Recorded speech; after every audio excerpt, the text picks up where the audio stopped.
the biggest thing to ever happen in sports. And I don't think he spoiler will, alert, but if he did, we'll play some sound later in the show. Spoiler alert, he thinks he can win. Spoiler alert. or he wouldn't be there. Yeah, he wouldn't be there. The drive, the competitor, the fight. Now, look, I know the text line already is probably full of people wanting to give me the moral version of it.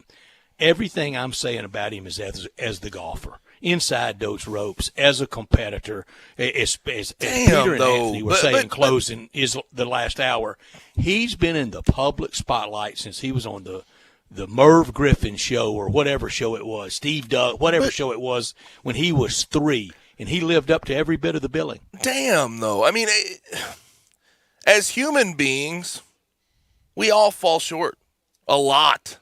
And granted, Tiger Woods, the way he fell short was in the public eye. It was drastic. It was rough. It was hard to see him sort of in that spotlight at that time.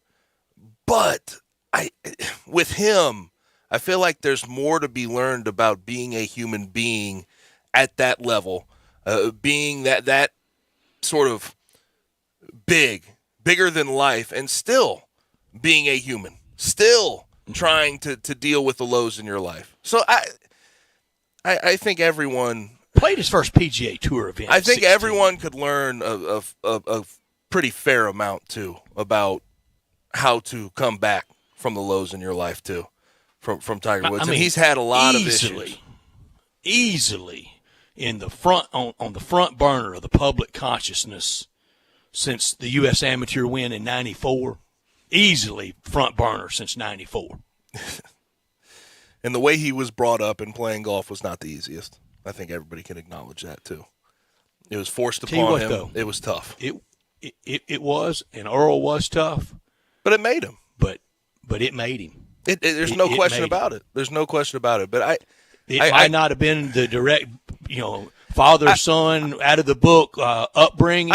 But can you argue against the success of it? Nobody can. But I do get frustrated. I applaud him. I applaud Mr. Woods. I do get frustrated, and I look what Tiger Woods did there in the prime of his career was rough, to say the least. But I find it very frustrating to see all the people doing the holier than thou thing. I mean, Me too. He took his lows and he tried to make something out of them. He's closer with his family now. In 2019, you got to see that. That's why 2019 was so sweet, though, for Tiger Woods and for people watching, because it was like he really had Charlie around in a capacity, and Charlie's old enough to understand these things. He's hugging him afterwards. He comes back from the back surgery. He no one thought he'd ever get back there. So I don't know. I think you take your lows and you learn from it. I think Tiger Woods, every time this has sort of happened to him, he learns and he comes back. There's been about 10 chapters of Tiger, hasn't it? Yes. I mean, you think of all the big moments. He had the career Grand Slam. The career Grand Slam, having won all 4 majors. He had it wrapped up by the summer of 2000. Mm-hmm. Yeah, and we'll get more to Tiger later in the show when we talk about what his presser was earlier today, talking about the Masters. AutoZone listener line 901-360-8255. Get in the zone, AutoZone. You can also watch us live and message us on our social, Sports 56 WHBQ on Twitter, YouTube, Facebook, and Twitch, and go to our website for our podcasts and everything else, featured audio as well, Sports56WHBQ.com. Last night, Gabe, I bet when I was out there lollygagging at Bell Reefs, August of 2018, you were on a practice field somewhere. That was your senior year, wasn't it? What you said, 2018? Mm-hmm. That would have been I was probably training. I was definitely I was training. I don't know if I was on a field anywhere.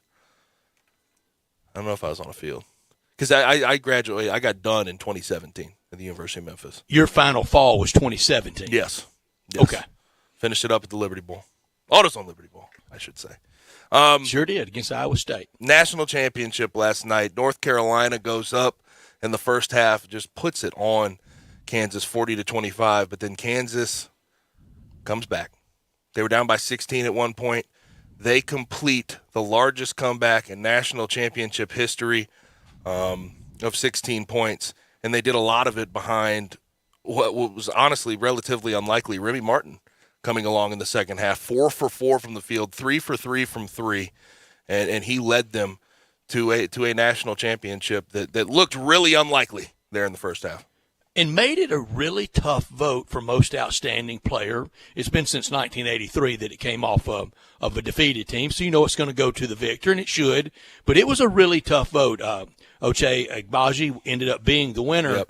But that was a tough vote. It could have been McCormick. It could have been Brown. It could have Remy Martin. They don't win it on Monday without Remy Martin. I don't know what his stat line was on Saturday, but the comeback, Kansas comeback, the second half, Hawks. Mm-hmm. It's bizarre too, Ochai, and I know he's their main scorer, but he didn't. I mean, first 2 games in the tournament, or first 3 games there in the tournament, not anything to write home about. I think he saved his MOP performances for the last 2, and namely against Villanova. What he did against Villanova was unreal. But and last night for Kansas, they really only played about 6 guys, yes. maybe 7. Well, at that point, you call it Lightfoot, and North Carolina only played 6, and that's how North Carolina was the entire tournament. And Puff Johnson, I thought, played really well last night. Obviously, Cameron Johnson's brother. By the way, the Johnson family genes are strong as hell because they look exactly the same. They are strong men. He took a shot right to the midsection, though, and yeah, he was hurling out there on the court. Little bit of a throw-up situation. He spit up a little bit. But North Carolina, that first half came out firing on all cylinders.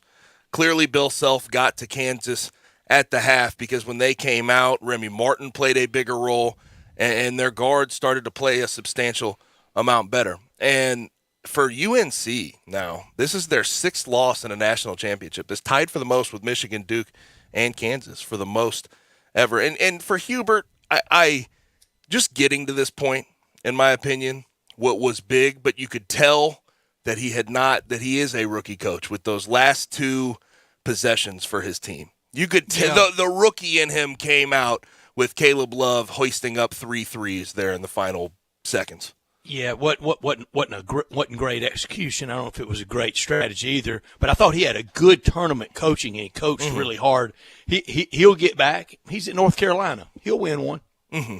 Now, the Armando Bacot thing was interesting, and he turned his ankle, and he played really well even with a turned ankle, I think, for the most part. From the field, 3 for 13 is not good, but 15 and 15 will do it for you. Got to the free throw line quite a bit.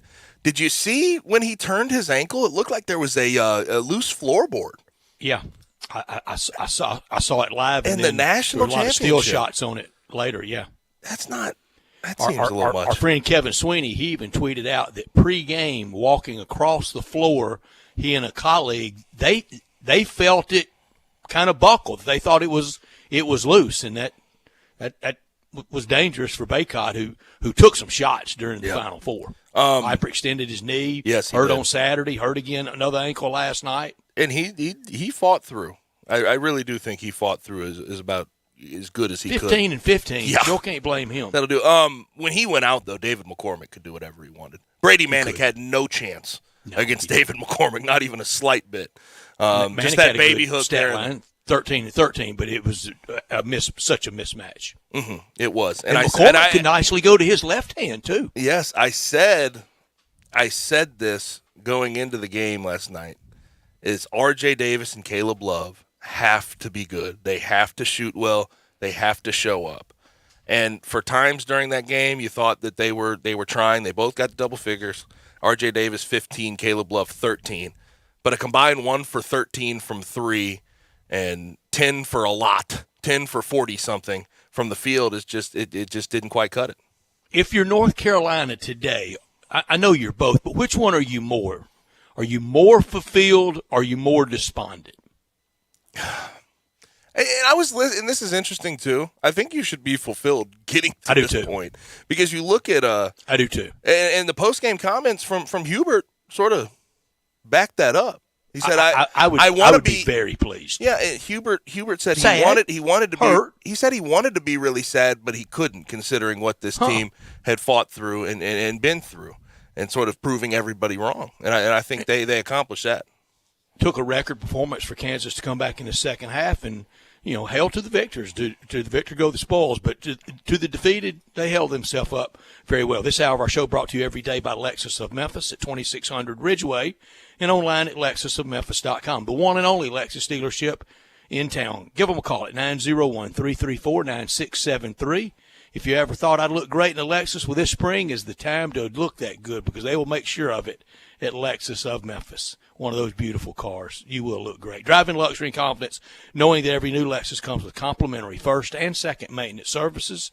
Stop by today at Lexus of Memphis at 2600 Ridgeway and put yourself in the driver's seat of the all-new 2022 flagship LS500.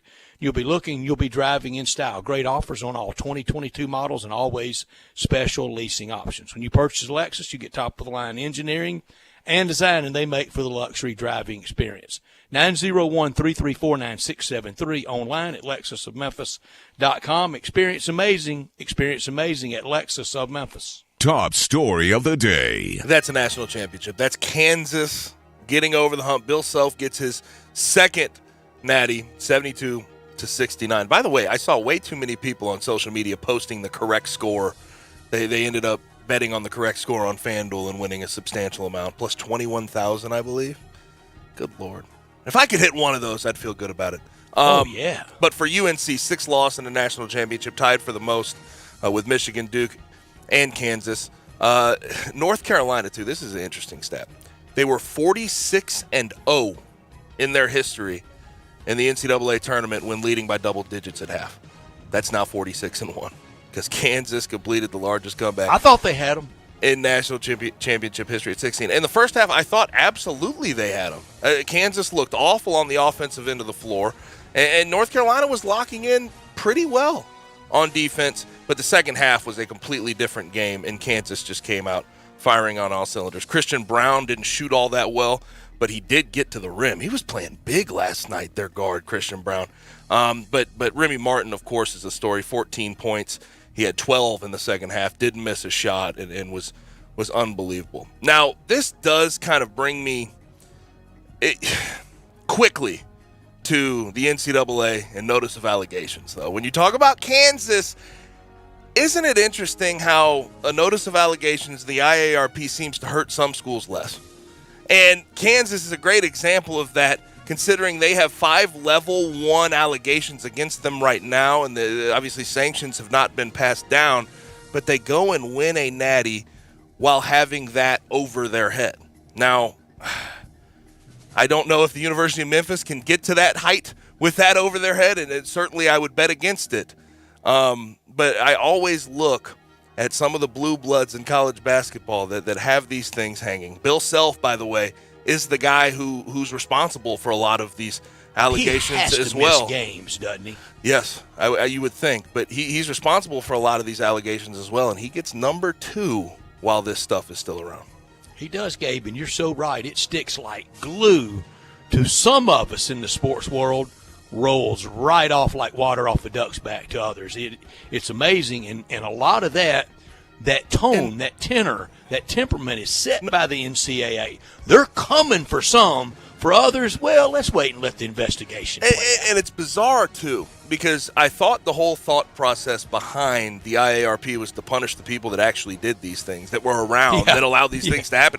They gave Bill Self a lifetime contract, renewable by year for the rest of his career after this thing came down, and seemingly nothing has happened yet. So, here's what it is. I'm with you. My top story, the Kansas comeback, down 15 at the half. The last time there was a bigger deficit overcome in the second half, Sister Jean was there. When Loyola did it in 1963. Fourth title ever. Yes, sir, she was there. Fourth title ever for Kansas. She's been there for the whole 20th century. Fourth title ever for Kansas. Third since 1988, and second for Bill Self. Does the banner stay up? Sure it does. Does Bill Self get games? Probably. If he doesn't, the NCAA is more of a joke than we already think it is, if that's even possible. If Emmert can be more of a joke than giving the national championship last night, to UMKC? University of Missouri at Kansas City? What was that? What a dope. Can you think any less of the NCAA at this point? Like, let's be honest. Oh, yeah. Really? I can get there. Oh, yeah. Really? I can get there. I don't know if I can think any less. Not That's top one story group of the day. And that's one group that needs to be kicked when they're down. Yes. Not top story of the day. Lakers. And I've already made my several exclamations, my proclamations, take them off national TV, yada, yada, yada. But they face elimination tonight. You did that 2 months ago, and you were right then. They face elimination tonight if the Spurs win versus the Nuggets and the Lakers lose versus the Suns, which, by the way, LeBron's sitting out, so I would imagine they against the Suns they're not going to have much of a chance. The Lakers are eliminated from play-in contention. Now, there's another story coming out that's probably a little more interesting than even them facing elimination. I think a lot of us have seen this coming for quite a while now with where the Lakers have been trending. But there was a report put out by Bleacher Report by Jake Fisher saying that the Lakers are expected to fire Frank Vogel at the end of the season if they fail to make the play-in. And the two names that surfaced for replacing Frank Vogel in L.A., Quinn Snyder of the Jazz and Doc Rivers. This is just the Lakers. I know that they thought this would work out. I know, especially Doc. I know they thought all this superstardom would eventually come together and they'd be competing for a Western Conference, but it seems like their hands are tied going into the offseason. They have one more year, Russell Westbrook. I don't know if they can offload that contract. I don't know if they can get back to their winning ways. It just seems like an uphill climb for them. My not top story, already the favorites for next year in college basketball posted. David Purdom, the ESPN handicapper, his column today said that the number one team going into next year will be the champions. It'll be Kansas. Next year in Vegas, they will host the ticket punching to the Final Four round, the Sweet 16 and the Elite 8 round. Remember when Vegas was persona non grata with college sports? I mean, scared to have anything associated with it. And next year, a ticket to the Final Four will get punched out of there. They're not on the list yet for the Dome in Vegas, Allegiant Stadium to host a Final Four. Next year's Final Four will be in Houston, 2024 in Phoenix, 25 in San Antonio, 26 in Indianapolis. Kansas, the favorite at 10-1. Gonzaga, no thanks. Gonzaga, 12-1. Kentucky and Duke at 15-1, and the Razorbacks at 16-1. But at a lot of sites, Arkansas is the preseason number one. Yeah. And at some sites, they're 10-1 in leading. Arkansas could be a quick riser once we actually see them play next year. Way too early, of course. Also worth mentioning, this Kansas team, too, this is different than all the other Bill Self teams I've seen in the past. The oldest Kansas team I've ever seen, by far. Seniors, fifth-year guys that have been there 3 years, all upperclassmen coming together to sort of figure that out. And that really is, it's not a surprise, but that is how you win national championships, is with those veteran guys model with experience. That'll do it for top and not top story of the day. Now, I mentioned earlier, the Grizzlies at 55-23 have a chance to go tie their franchise record in regular season wins tonight versus the Jazz. At 8, it's the first of two on the road. Dylan Brooks is doubtful. Ja Morant is out, but it looks like he is amping up for a return relatively soon. He's been in full practice. We will talk to Drew Hill from the Daily Memphian next. The all-new Sports 56 Mornings with Greg Gaston and Eli Savoy. Brought to you by Action 24/7, James Gaddis Jewelers, and Acura of Memphis. Weekday mornings from 7 to 10 right here on Sports 56 and 98.5 FM.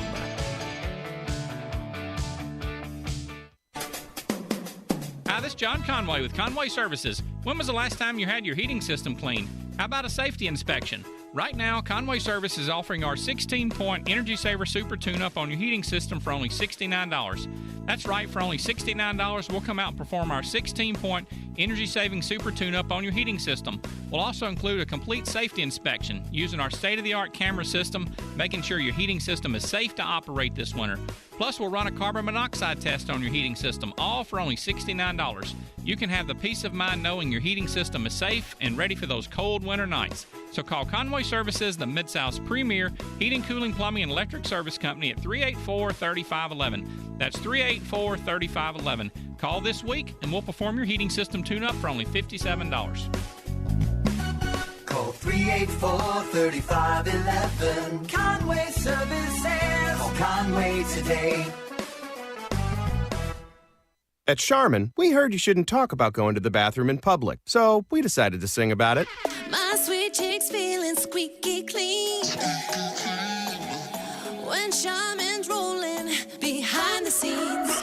Charmin TP gives me those cheeky clean feels. That ultra strong hype is all for reals. Those TP rolls got me a Charmin clean tooketh. Cheek to cheek feeling oh so shooketh. Charmin Ultra Strong just cleans better. Enjoy the go with Charmin. Welcome to Triumph Auto Sales, where you'll have a great car buying experience. Triumph Auto Sales is your #1 source of quality pre-owned vehicles ranging from lease returns to new car trades, all at huge savings. Plus, Triumph has a full array of financing options to meet your needs. Find your next car online at triumphautosales.com or stop in today at 4875 Elmore Road. Triumph Auto Sales will help you get the vehicle you want at the price you need and the service you deserve. For a great car and a great experience from a local and family-owned business, visit Triumph Auto Sales. I know the sweetest thing in Memphis, and I know it's been around for 120 years. You know, I'm talking about Dinstall's, and it's time to stock up heavy on Cashew Crunch, Heavenly Crunch, Turtlettes, all of your favorite Dinstall's treats to watch the playoff games and to watch all the basketball. It's so easy to get. The sweetest thing in Memphis, all you have to do is head to Laurelwood or head to Germantown and Poplar right across from the hospital, or go where they make the candies. That's on Pleasant View. There's nothing that says Memphis better than Cashew Crunch with that little tinge of coconut, or the Turtlettes. Let's face it, there's nothing better than Dinstall's chocolate. That's the mainstay of all candies, isn't it? Milk, chocolate, although their dark chocolate is pretty darn good. And if you get the peppermint with the dark chocolate and put it in the freezer, you're going to love it. So many ways to love Dinstall's. 115 years of making Memphis oh so sweet. Now, back to Sports Time on Sports 56. This hour is brought to you by Lexus of Memphis. Here once again are Brett Norsworthy and Gabe Kuhn.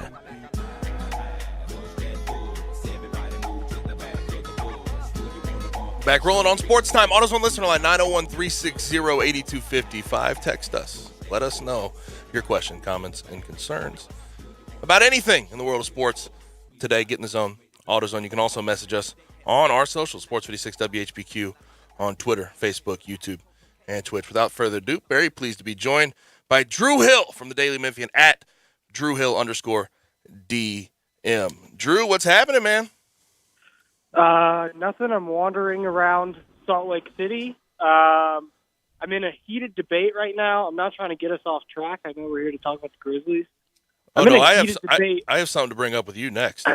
Okay, I'm in a heated debate about Whataburger, which is maybe what you were going to try to bring up. That's exactly what you said. It's McDonald's, just a little bit bigger. What are we doing here? Really, I've given it 3 tries now, and I really don't know the difference between Whataburger and McDonald's.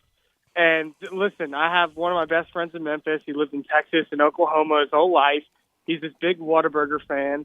And I was trying to explain it to him like this. I was like, look, I'd even rather go to Cookout than go to Whataburger because at least Cookout has different options. I said, look, Whataburger is Jonas Valanciunas, right? Okay. Great establishment, very good, very beloved by the people, but just not a championship player. Not a championship player. Not versatile enough.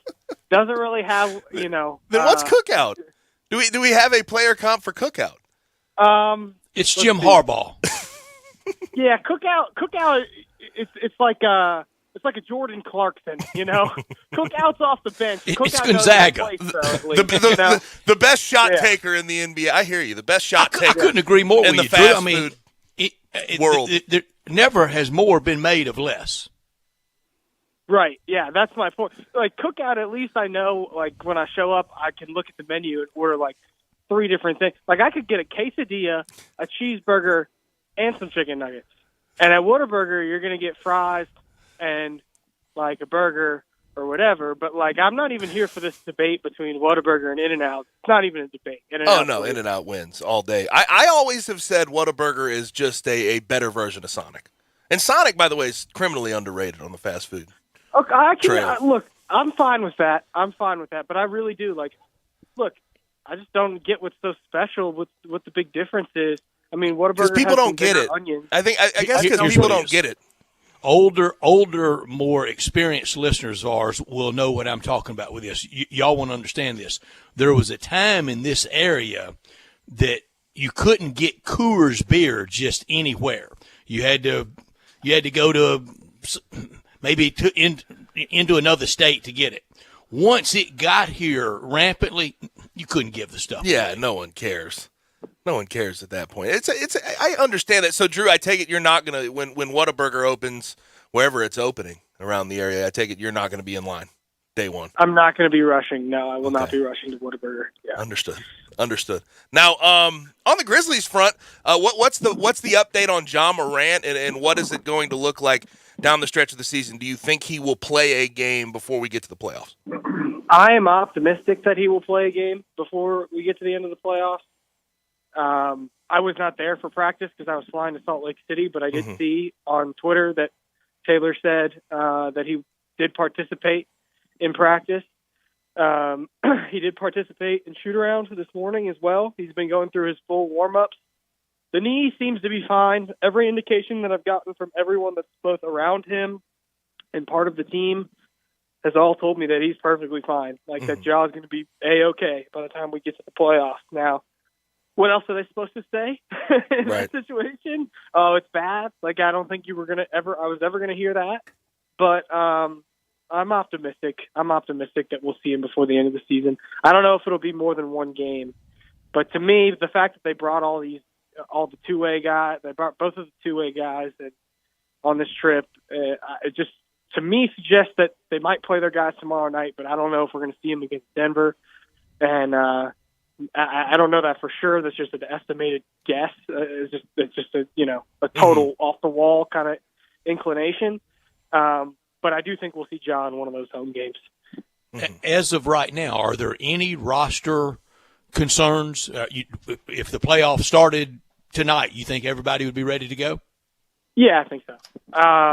I don't know about Killian. Killian's missed an extended period of time with his own knee problem, but I don't think Killian would be in the playoff rotation anyway. But yeah, I think if the playoffs started today, everybody would play. Who do you? Okay, speaking of a playoff rotation, who do you think gets cut out? Curiously. Yeah, actually, this is a topic on my podcast with Chris today. So you guys kind of read my mind. I don't even think it's out yet. It's interesting because, obviously Tyus is going to have his numbers or his minutes go down naturally. I don't know if they'll go down quite as much as they did last year just because he played so well. Right. To me, it's a question of Kyle Anderson and Zaire Williams because they're going to run out. Like, DeAnthony seems pretty set at like a 6th or 7th guy for the Grizzlies as one of the first two people off the bench. And to me, the question is, we all obviously know Brandon's going to play a heavy amount of minutes, so he's going to be 6 or 7 as well. So to me, it really comes down to Zaire and Kyle. And it kind of just depends on how they're playing on the given night. I think it should, at least, because Kyle is obviously more sure defensively than Zaire. Zaire has, a little bit better athleticism. So if he's in the right position, he can make the same plays Kyle Anderson can make. Kyle Anderson has a little bit more playoff experience, having been here last year. And then the shooting from both of them, can come and go. But to me, one of those two guys is going to get cut out. I don't know to what degree, but I would be surprised if everyone that's in the current rotation is still playing in the playoffs. Now, and it's interesting to me, too, because I'm curious about what they're going to do with minutes down the stretch of this season, just to see who's going to sit out and who's not. What did you make of that game, though, against the Suns? Dylan Brooks putting up 28. I think after the game he was ecstatic. He felt like he was sort of back into the swing of things. Yeah, that was a ridiculous game from start to finish. It's funny, my parents came to Memphis to see the game, and they bought their tickets a while ago, and they were excited about it. And I texted them the day before, and I was like, "Oh, sorry guys, looks like you guys are going to see a bad game. Grizzlies aren't playing anybody," but that couldn't have been any more wrong.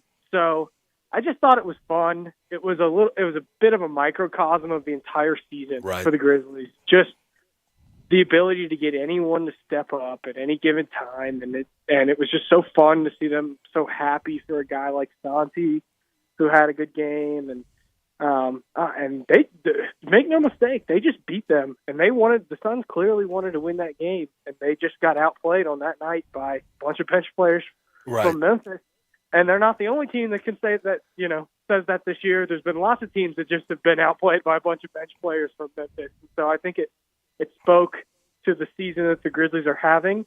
I think it also makes a statement that Taylor Jenkins' system works.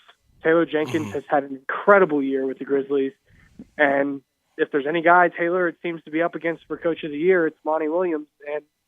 And I'm not in the business of taking one game and turning it into, that's why Taylor Jenkins should win Coach of the Year. But I think it was a pretty good, glowing endorsement of why you should vote him as the Coach of the Year. And I'm full disclosure, I wasn't at the Forum on Friday, stayed at home and watched that first quarter on my TV, sitting on my couch. I was audibly laughing the entire time. Seeing Santi Aldama with a reverse dunk, I couldn't help but laugh at what I was seeing. Now, it sort of brings me to this, and I've asked a lot of people their thoughts on this. How do we evaluate, how do we talk about the big stat 20-2 without Ja Morant this season? I don't know. That's a good question. People like to loop it in the MVP conversation, which is dumb, in my opinion. Ja, the fact that he's missed 22 games in general is going to keep him out of the MVP vote. So I'm not here for that. I think it does speak to how good the Grizzlies have been without him, their ability to step up when he's not available to some degree. Now, I don't want this to be blown out of proportion. It does speak to the Grizzlies are a little bit better on defense when Ja doesn't play. That's only fair to say. I mean, it's a fact. If you look at defensive rating, they're 12 points better, if I'm not mistaken. Yeah, the numbers do reflect that. So they've just been able to find ways to win no matter who plays in the game. And I think it's just a reflection that they have a great culture and a great coach who's been able to hold it all together. I think that's how you should look at it. Do we have the numbers on the other side, though, that they're better offensively with him? Yes. I mean, I think so. And I don't and throw out the numbers. Honestly, once you get to playoff time, it's like, do you have a guy that can create his own shot and go get you buckets and create win 4 games in advance? That's right. Yeah, that's right. Yeah. Drew. So in the end, that's what matters. I know the answer is Ja. Who would be the next guy?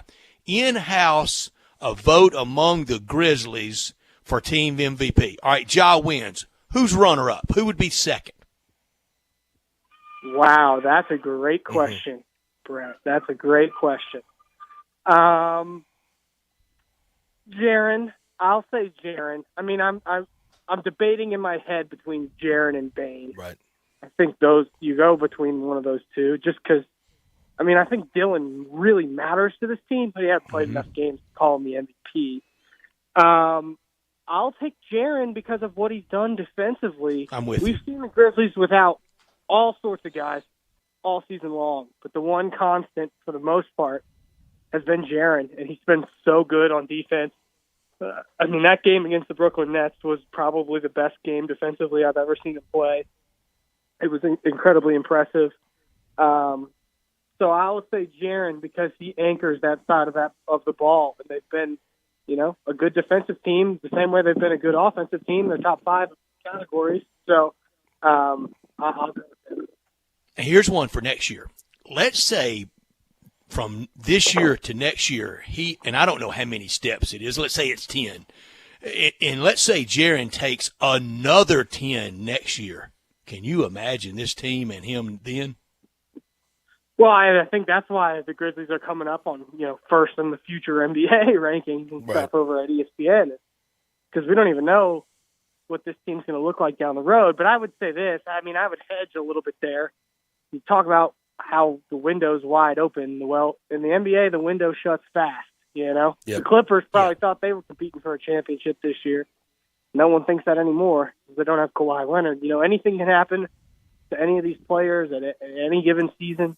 Windows open and windows close. There's no telling, Ask Oklahoma City. Right. Yeah, just ask Oklahoma City. So, yeah, I would. That's that. If he were to do that, yeah, the Grizzlies would be right back to contending again. But you don't want to take it for granted. It feels like this is a year they really, really have a chance to get to the finals. And I would just say, and as I've said on my own podcast, it's like I'm done doing the playoff matchup stuff. Grizzlies are better than whoever they're going to play in the first round. They should just win that game. And I'm done, hedging expectations. I'm done being scared. I'm not scared. Just enjoy it. Just enjoy it. Just enjoy it. You've got a team that could truly go to the championship. It's not a failure if they don't make it to the championship, but there's no reason to say, oh, but they're so young and we're playing with house money. No, just want them to go to the championship. They're capable of doing it. I don't think that's the right approach to take. Just go all in. I don't see the reason why not to. And you talk about windows. I'm curious what you think about this, because the story from Brian Windhorst about Robert Parra came out last week, and it's about how he is now the third, from a net worth standpoint, the third highest grossing owner of an NBA team. How much more confident should you be with the window staying open, with the thought of Robert Parra having the money and actually wanting to spend it to go over the luxury tax to keep some of this talent? Yeah, I mean, it's obviously a positive. It's hard to find a negative in having a rich owner. Right. So that's obviously a good thing. And I think it shows you that maybe they will be able to keep this team together better than people think. And I mean, there's been all this talk about Tyus Jones and how he's going to be a rich man this offseason, but really, I just don't think the market for backup point guard is going to be too busy. And, I think that if the Grizzlies are willing to spend, there's a window there where you could bring a guy like that back. Eventually, it's going to be time to pay Desmond Bane, and if you're willing to go in the luxury tax to keep Bane and Ja and Jaren all together, or maybe add another piece and ship another piece out, I mean, it's even better for Memphis. So that's obviously a positive. I'm going to call it a development, but Robert Parra has been rich for a while. Right. So it's a good thing for the Grizzlies. Gabe, unless you have another NBA Grizzlies question, I wanted to ask Drew, from his upbringing and his friendship with Justin Thomas, is this the week he breaks through at Augusta National? Oh, I hope so. I hope so. I really do. I mean, that would be awesome. And yeah, I think it's taken it a little far to say that we're friends. But yeah, we did go to high school together, and that was pretty cool. Yeah, so and you went to Bama together. I'll be cheering for him. Yeah. We didn't really know each other in our years at Bama. Understood. Actually, he was at Bama. He was at Bama before I got there because he was older than me by a few classes. So he only went to Alabama for 2 years. He won back-to-back national championships, I think, and then left. So I don't think our time overlapped at Alabama, but we definitely overlapped when I was at St. Xavier in Louisville. And yeah, I know everybody in Louisville will be cheering for him, and I'll definitely be cheering for him, and I hope so. I hope that this is the week. For sure. Looking forward to it. But, Drew, appreciate it, man. Thanks for joining us. You get to it. Yep. See you guys. All right, man. Thank you, Drew. You follow all of his work at thedailymemphian.com and go to his Twitter at @DrewHill_DM. Now, let's go ahead and grab our final break of the hour on Sports Time. Stick with us. You have opinions? What do you hear? What do you say?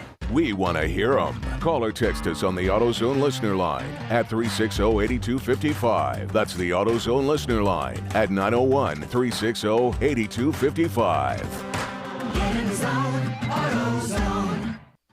Visit Frontier Western Store today for new shirts and boots. Frontier is your top Carhartt store in the Mid-South. There's thousands of in-stock shirts and jeans. They have the classic K87 pocket tee in every color they make, including new ones just released, available small to 4X. Want new jeans? Frontier has you covered with super tough work denim by Carhartt. And you've got to check out their selection of Ariat jeans for men, women, and children. You will love how easy it is to find the size and style you need. Have you seen Frontier's remodeled world-famous boot showroom? It continues to expand. New styles by Ariat just arrived, plus plenty of stock in proven classics too. Whether you need work or dress boots, trust that Frontier is the place to come. See thousands of pairs of Ariat boots and thousands more by Dan Post, Corral, Durango, Rocky, Twisted X, and others. And Frontier's pricing is lower than online and chain stores, so you know just the local shop to visit. Frontier Western Store, 5880 Goodman Road in Olive Branch, and on the web at frontierwesternstore.com. Locally owned and operated since 1967. Jamie's log. Progressive. The Harrington's backyard. Day 4, 2:18 a.m. I've been camping outside the Harrington house for 4 days now, proving that Progressive has 24/7 protection. Mr. Harrington says I don't need to do this since Progressive protects 24/7 is a pretty easy concept to grasp, but I'm going to stay and prove my point. Besides, there's a big tree branch over the roof, and I think it's planning something. Progressive doesn't just offer a great price when you bundle home and auto. We offer round-the-clock protection, just not literally from Jamie. Coverage from Progressive Casualty Insurance Company, affiliates, and third-party insurers, and subject to policy terms. Bundle discount not available in all states or situations. Every year in April, Central Barbecue celebrates our anniversary, and this April is even more special because it's the 20th anniversary. That's right, it's been 20 years since Central Barbecue opened its first location on Central Avenue, and since then, 3 more locations here in Memphis have opened, making it possible for you to celebrate the 20th anniversary wherever you live in Memphis. Join us at any Central Barbecue, Downtown, Summer, Poplar, or the original location on Central for anniversary food specials and Memphis-made drink specials. Think about it. Next year's Central Barbecue will be old enough to drink. Now, back to Sports Time on Sports 56. This hour is brought to you by Lexus of Memphis. Here once again are Brett Norsworthy and Gabe Kuhn. Get it? Text a message, I don't know the number. Flexing on these every bone and muscle. Steady taking shots, never hurting them. Even then, y'all don't worry nothing. And I like to Back in on Sports Time on Sports 56 with Gabe and Stats. Autos on listener line 901-360-8255. Text us questions, comments, concerns. Get in the zone, AutoZone. So I was going to get to a little bit of college basketball news here. St. Peter's has some transfers. They have a outgoing guy as far as the NBA draft is concerned here in the state of Tennessee. But it looks like the Big 12 is having a shakeup at the top. Brett, I don't know if you've seen this yet. Just happened. Just came down. Commissioner of 10 years, Bob Bowlesby in the Big 12, will move into a new interim role ahead of the addition of the 4 new members, and he will step down as the Big 12 commissioner.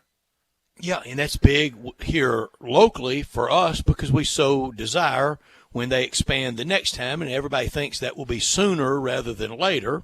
May not be real soon, but I don't think it's going to be real later, so that makes it sooner rather than later. Well, it got way too complicated. Listen. And this is a good topic for Brent Beard here in a few minutes at the top of the hour, because with the new commissioner in the PAC, the new commissioner in the ACC, with the true just fecklessness of the Big Ten commissioner, Greg Sankey has to step up.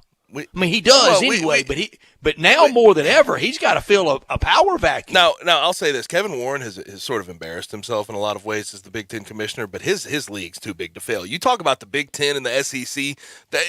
I saw a story about them doubling the revenue of the other 3 Power 5.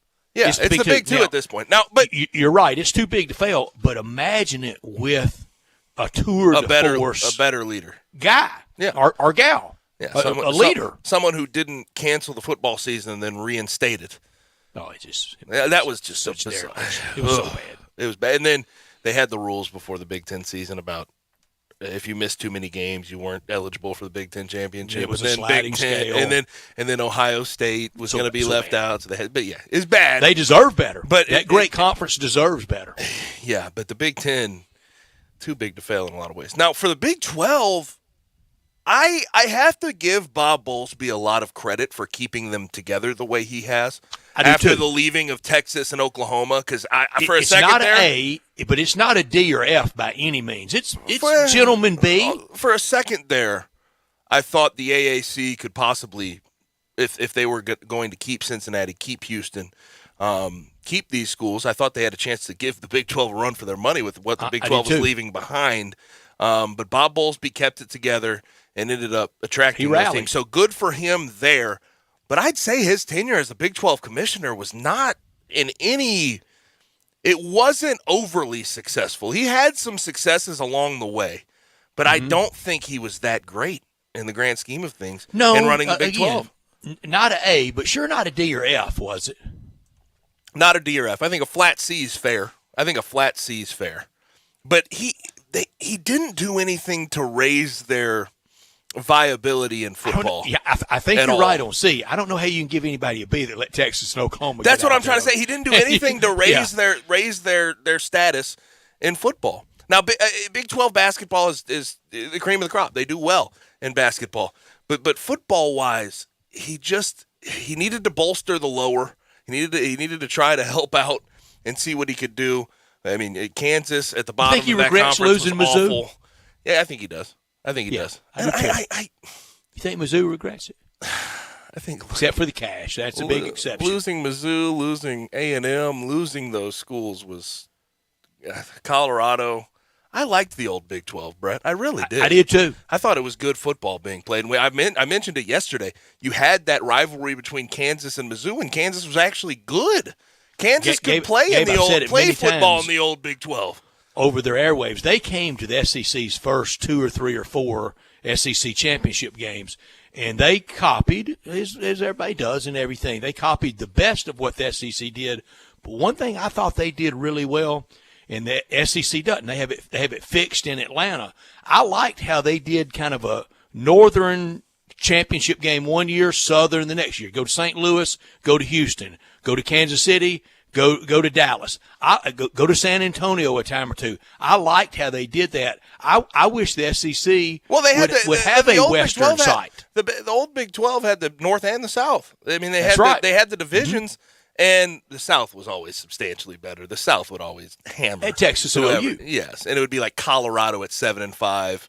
Representing the North. Gary Barnett. Yeah, Gary Barnett. I remember there was which I like Colorado. Well, yeah, and I know you of course. do. Yeah. My dad went there, so I grew up a Colorado fan. Yeah. But I remember year after year, Colorado would make it in there. And there was one year where it was the Vince, like 70-7. It was the Vince Young. It was the Vince Young year, 70-3 in a championship game. Ooh, that was rough to watch. But no, the old Big 12 was substantially better in football. Yeah. See, and I guess we'll do it someday when it matters, when they get into the SEC. But Vince Young, that Big Four, like yesterday we did the Big Five, college only, he's in any group at Texas. Forget what he did in NFL. In college, he delivered. How about at Texas, how about when we talk about nationally, where would he rank among quarterbacks in the history of college football? Way up there. I'll give you another one from the old Big 12. I'd put Vince Young Tommy top Frazier. 10. Yeah, Tommy Frazier as well. I'd put Vince probably for top college 10. only. And Tommy Frazier, I'd probably put him top 10. For that matter, Jason White and Eric Crouch. Hey, okay. All right, now I think like Jason White, 03 year was unbelievable. Oh, he was good, but he had a lot around him. He had a lot going for him. And Jason White is one of the more, you look back at it, you don't remember his name as a Heisman. You forget that he won a Heisman. I mean, I know you. Well, I saw him play his Heisman year in Tuscaloosa. You're a Heisman voter. I would hope. I would hope that you would know. I got a thumb on the scale. I think you would know Jason White was a Heisman winner. But I'm telling you, Tommy Frazier is one of my all-time favorite players. Jason White, you could probably put into a top 25 list. I'll put him in the top 25 all time. Maybe I would. Vince Young, Tommy Frazier, different level than Jason White. I'm sorry. For sure. I'm sorry. But damn, Bob Bowlesby done. Yeah. It looks like whenever they find it, he's going to serve on an interim basis right this second. It would be insane not to hire a Resco, wouldn't they? That's where that'd be my first call. It would be a call. It'd certainly be a call. You think first call for Mike Resco? Okay, maybe not first, but it's on a list. And it's weird because the Pac-12 set a weird precedent, I think, going after Kliavkoff, a guy who's been in TV guy. TV, gambling, that type of thing for years and years and years. That's where we are now. I mean, next thing on the resume is just, be a hemp endorser. I bet you Oliver Luck will be on the list. Johnny Radio, John Hart. Running the Big 12. Come on. Get the Tigers in that way. Next commissioner for the Big 12. Let's do it. Wouldn't it be great? Oh, gosh, yeah. You said a hemp endorser. That's pretty funny. But we'll see. We'll see where Mike Resco is on that list. Weed. I love it. You say weed. Stay off the weed. All right. Now the college basketball news I was actually going to get to. Completely got off the rails, didn't it? How in the world did that last 45 seconds happen? Conversation, Brett. It takes you crazy places. Now we're not into the edibles, are we? I don't know. Johnny left some brownies out. I don't trust anything in that break room anymore. I wouldn't touch anything in there. All right, eat a brownie and be locked up for 2 days. Locked up. Oh gosh, totally stoned. Brett saying "totally stoned." It's about totally stoned. I think we need to end the show now. Brett, it doesn't get any better than that. But in college basketball, the news I actually wanted to get to in this segment: St. Peter's, after Shaheen Holloway off to Seton Hall, transfers all over the place. Junior guards, Doug Edert. We know about Doug Edert. His face was everywhere. Speaking of brownies, Dougie buckets. But come on, man. They dominated one shiny moment, and then they all left. Hey, strike while the iron's hot. Brett, yeah. There is no... They're all going to Seton Hall. Newsflash. White athletes with mustaches get more play on TV than and anybody headbands. Else. Easily. and brownies. That's why we're talking about Gardner Minshew still as an NFL starter, isn't it? But also, you got Doug Edert, Darrell Banks III, and Matthew Lee. Also, Kennedy Chandler off to the NBA draft. Looked like he'll be a top 20 pick. He's improved his stock substantially as the year's gone on. I know he's a small guard. I know he's a small point. Not necessarily what you look for, but he's headed off to the NBA draft, and he's most certainly going to be there in the first round. Now, that'll do it for hour number 1. Hour number 2 on the way, and we are busy. We started with Brent Beard on college football. Then at 4:30, we talked with Dan Reardon from KMOX in St. Louis. He is at the Masters. We'll talk some golf with him. But next, Brent Beard.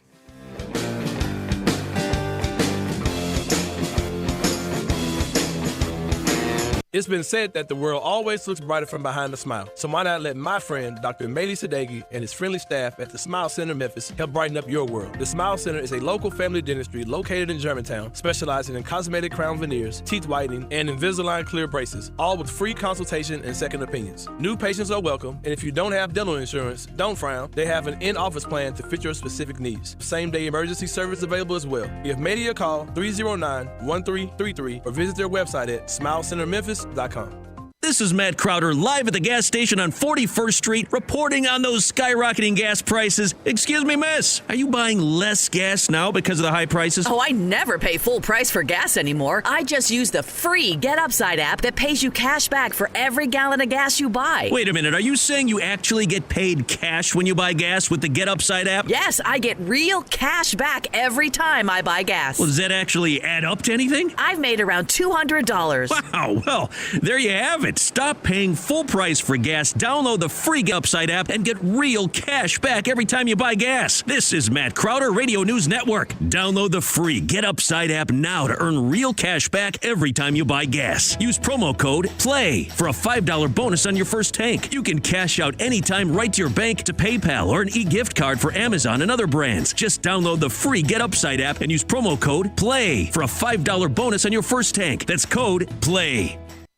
Get in the swing of things. Grab your friends, your clients, your employees, and go enjoy everything you love about Topgolf in a luxury suite while at Memphis' only Topgolf Swing Suite at Erling Jensen's Small Bites. Topgolf Swing Suite is an immersive social experience offering guests a luxury private lounge to enjoy Erling Jensen's extraordinary food and beverage service, all while playing a selection of games in a one-of-a-kind simulation day. Topgolf Swing Suites are great for work outings, celebrations, or just getting together. It's fun for the whole family. It's fun for golfers and non-golfers alike. They have more than just golf. They have soccer, baseball, zombie dodgeball, football, and more. Located at 5069 Sanderlin, adjacent to the Doubletree East Memphis. Check us out at SwingSuiteMemphis.com or call us at 901-58-SWING. Again, that's 901-58-SWING at Memphis' only Topgolf Swing Suite at Erling Jensen's Small Bites. Book your suite today. Do you know one of the best things you can do for your employees or family's health? Provide Arctic Clear bottled water. Arctic Clear bottled water is your locally owned and operated bottled water provider. Arctic Clear is 100% natural spring water with free delivery and setup, dependable service, and no long-term contracts. What an easy choice. Call Jeff Manus today, 901-382-2363, or visit arctic-clear.com. Arctic Clear bottled water. Call now, 382-2363. That's 382-2363. At Jason's Deli, when you're dining in or picking up curbside, you can expect wholesome food and no surprises, just delicious sandwiches, crisp salads, and quick quality meals made with the freshest ingredients and no artificial trans fats, MSG, high fructose corn syrup, or artificial colors and dyes. Around here, a lot of thought goes into what we put into our food and what we take out of it, because you're not just taking a bite, you're getting a taste of who we are. New items are constantly being created to expand our menu for all tastes and special diets with vegan and gluten-free options available. Convenience and on-time delivery you can count on. It's just a click away at jasonsdeli.com, so whether you need to feed 5 people or 5,000, the team at Jason's Deli, they have the credentials and the commitment to keep you satisfied. Freshness is nearby at Jason's Deli, with locations at Ridgeway in the Park Place Center, Poplar and Highland, Germantown Road in Cordova, and on Goodman Road in Olive Branch. Jason's Deli. It's wholesome food and no surprises. We are Sports 56 WHBQ Memphis and W253DF Memphis, Flynn Broadcasting Stations.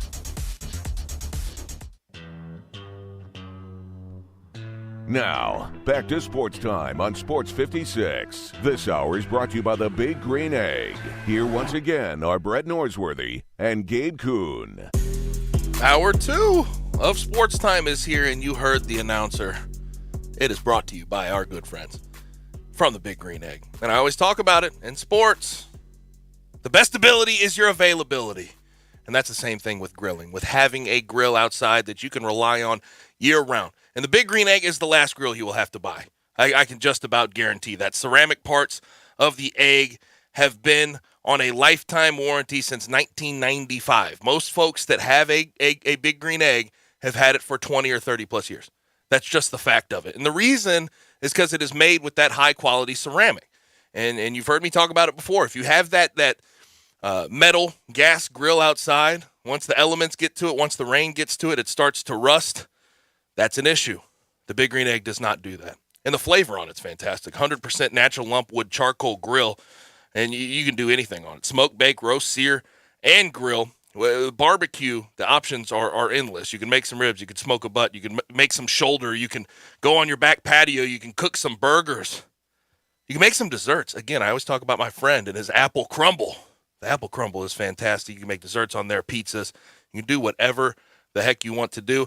And I promise you they have a price and a size for everyone. There's 7 different sizes, all with different price points. You can find the one for you. And you can find it around the area in a lot of places: Garden Spas and Pool, Germantown Hardware, Hamilton's Fireplace and Grills, East Memphis Ace, and Cordova Ace Hardware. So if you're looking for a do-it-all, reliable, long-lasting grill at a great price point, look no further than the Big Green Egg. Time to talk with our good friend Brent Beard, at Brent Beard on Twitter. Brent, how's it going?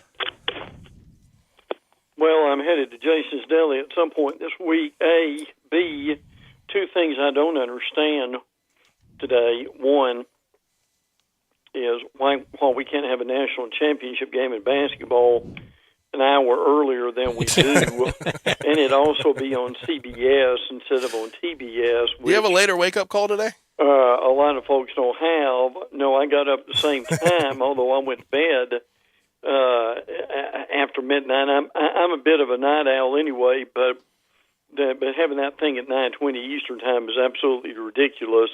And the other thing I don't understand today is you've got a team in Kansas that wins a national championship. Why in the world can your commissioner not wait a day or 2 or even a week to basically announce that he is going to retire soon and taking some of the spotlight away from your national championship and put it on yourself? So those are 2 things I don't understand today. If you can illuminate me on that. I don't know that I can. I do know this: the Saturday night TV rating For Duke and North Carolina, the numbers are official, and it came in around 17.4 million. They were very they were very disappointed in that. It was the 5th largest semifinal viewership ever. The Villanova-Kansas game was the 5th lowest semifinal viewership ever. But I think they were thinking 20, 21 million and really blow out a big number, and it came in a little shy, and I think shockingly. Well, I would agree.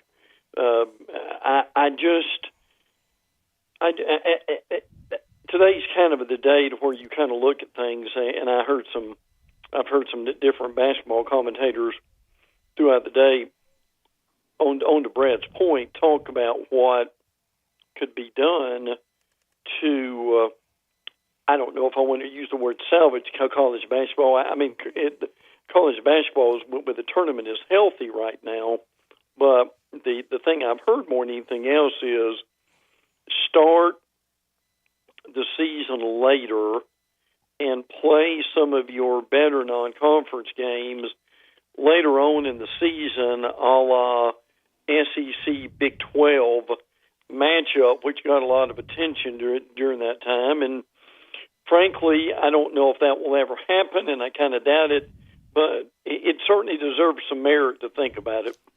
Could it just be this, Brent? And Gabe, please dive in on this subject matter. And I'll always preface it with, we know it's not here. We know it's not here in Memphis.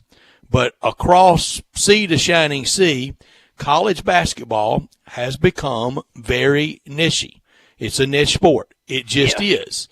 And that TV number proves it. If you were ever going to have the blow it out the top, that was supposed to be it. And they kind of thought they would be. They're very disappointed in that number. Hockey embraced being niche-y. Should college basketball just go ahead and say what the heck we are and just understand that? Because honestly, when is the next time college basketball, unless it's a huge scandal or an untimely death or something like that, when's the next time on its own accord it leads SportsCenter?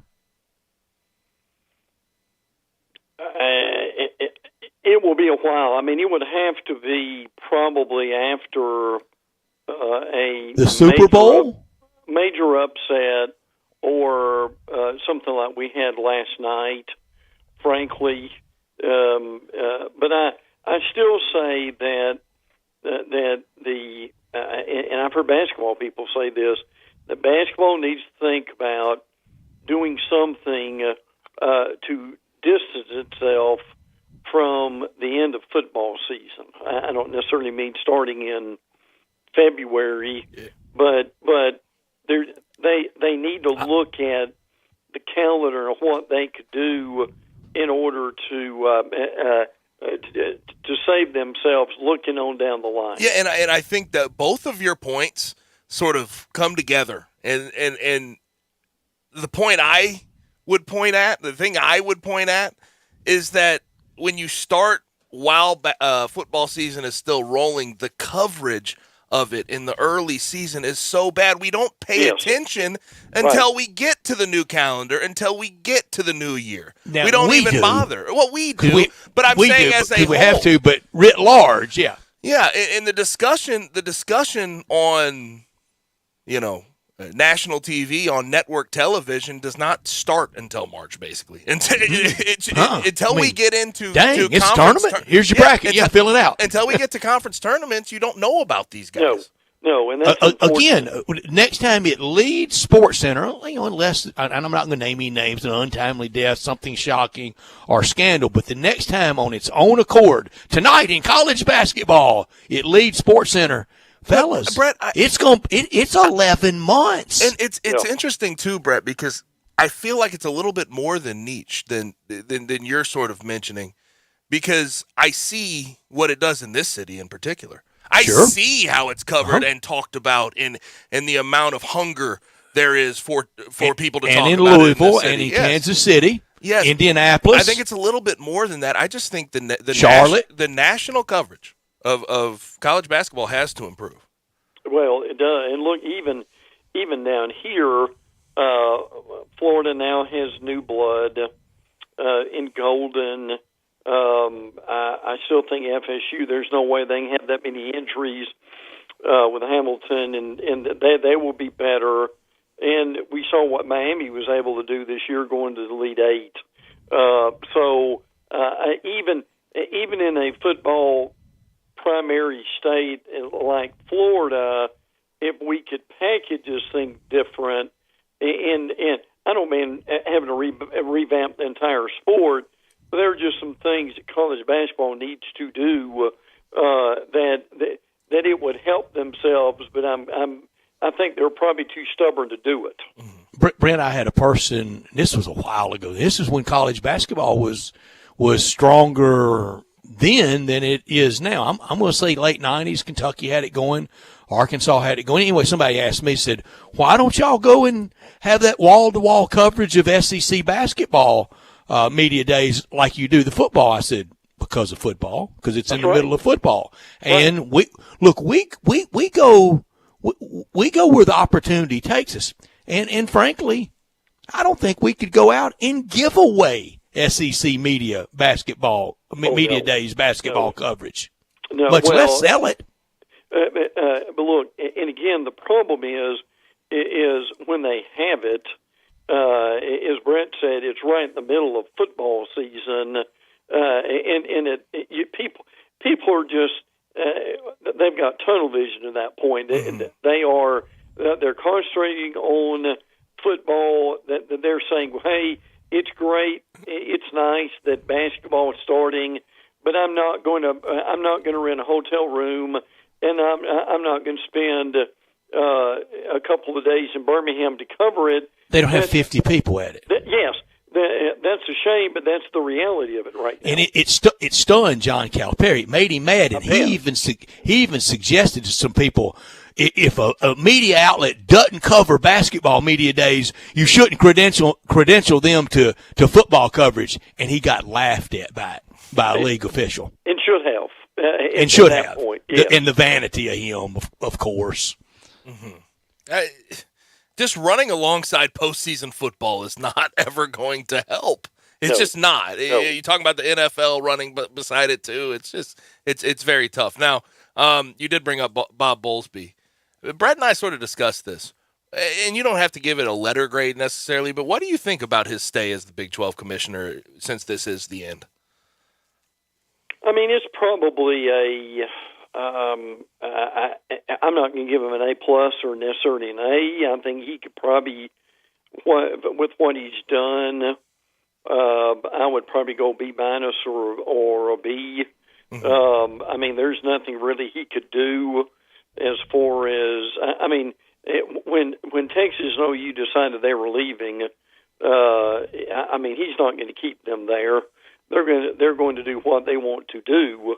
But I'll say this: right now I'll take his leadership over some of the rookies and incompetence that we've got as far as some of these commissioners are concerned. And to me, that this is a real concern about. Look, but people need to understand, and I know Gabe, Brent, and I go back to Mike Slive all the time. In what he was able to do in a Jim Swafford even and a Jim Delaney, those guys were tremendous leaders and maybe and Mr. Kramer, absolutely, and maybe some of these guys will grow into that, but I don't see a lot of that right now. I think Kevin Warren's been terrible, frankly, for the Big Ten in a lot of ways. The Phillips and the new guy at the ACC had just been a ridiculous roadblock as far as the playoffs are concerned. So anytime I hear of these commissioners retiring, and now what I heard a few minutes ago from a guy who covers the Big 12 every day was he said that actually came from the board of directors in the Big 12. Who basically wanted to change is what they said, and that they probably want a guy, and this is how important this stuff is now, They want a guy when the time comes who can give them a new TV deal and lead them down that road of streaming that everybody's going to have to deal with. And I said this in the last segment too. You got to give them credit for keeping together what they had. I mean, losing Texas and Oklahoma could have been the end of them. It wasn't, so you give them credit there. But they immediately, whoever the next guy is, has to raise the bar in football. They have to. Yes. Or they're going to put themselves at a severe disadvantage. Oh, yeah. Houston's got to be good. I mean, they're really the Houston football and basketball and baseball, but the big two more than anything else, they're going to have to be good. Brent, here's what I'm scared of. I'm scared there's going to be so much separation between Big Ten and SEC kind of as 1 and 1A right. that there's going to be so much separation that there will be not calls. It'll just be the natural flow of thing. They will. Everybody else will try to pull the SEC and the Big Ten down instead of growing up. Instead of the Big Ten and the SEC elevating everybody else. Mm-hmm. That's what a good quarterback say. I think it's too heavy. Well, yeah, it may be, but look, the thing that I know you guys saw this like I did. These projected revenues. I don't mean in 20 years, by the end of this decade, the SEC gave out $54 million per team, and these new revenue projections about 2029 are looking at $104 million a year per school in that situation, and the Big Ten's going to be up there too. And the point you guys are making, and I agree with it, is these other conferences, are they going to be able to keep up anywhere near that? You have to, but you also have to think about, and this is always in the back of the mind, the alliance. What the Big Ten has done in aligning themselves with the ACC, with the Pac-12, they're putting themselves in a very bizarre position, in my opinion, because they better partner with SEC. That's what I'm trying to say. They are in a position of power, and aligning with those conferences seemingly makes that power a tad bit less. Well, I mean, the main thing for this is going to be how soon we can pull this thing together, if it's possible, and be able to expand the playoffs and set a date for that and go with it. And again, look, that's going to be a big deal with whoever replaces Bowlesby with the Big 12. Is where is that person lined with as far as the playoffs are concerned? I mean, Bowlesby had. I mean, a lot of people would have said because of OU and Texas, he would have had all kinds of reasoning to be against it, to be mad at the SEC. But at the same time, Bowlesby he saw the writing on the wall where they need to go. So that's going to be extremely important is whoever they bring in next.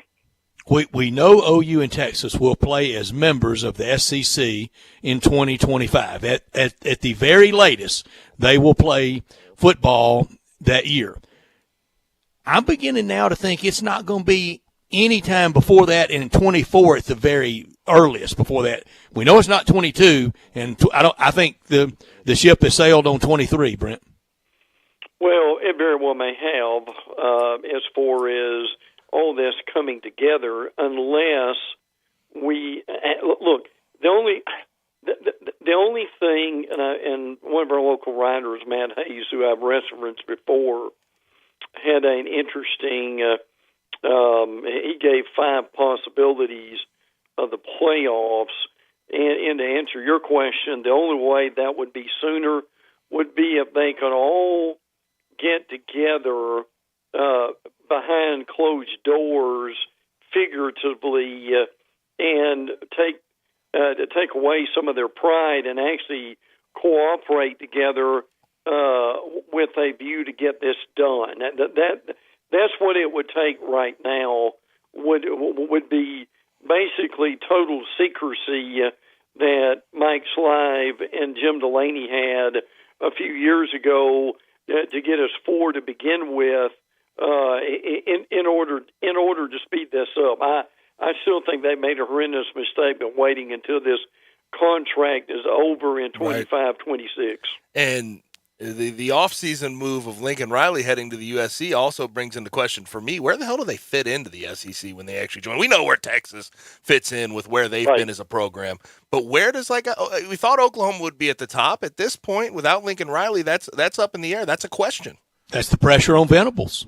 Well, absolutely it is, and look, Brent's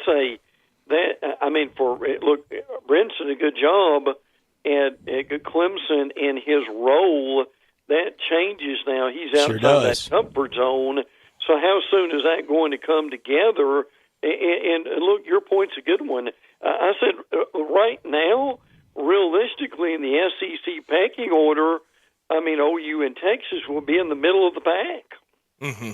Texas, bottom of the pack, it really looks like. I can't wait. Probably. Yeah.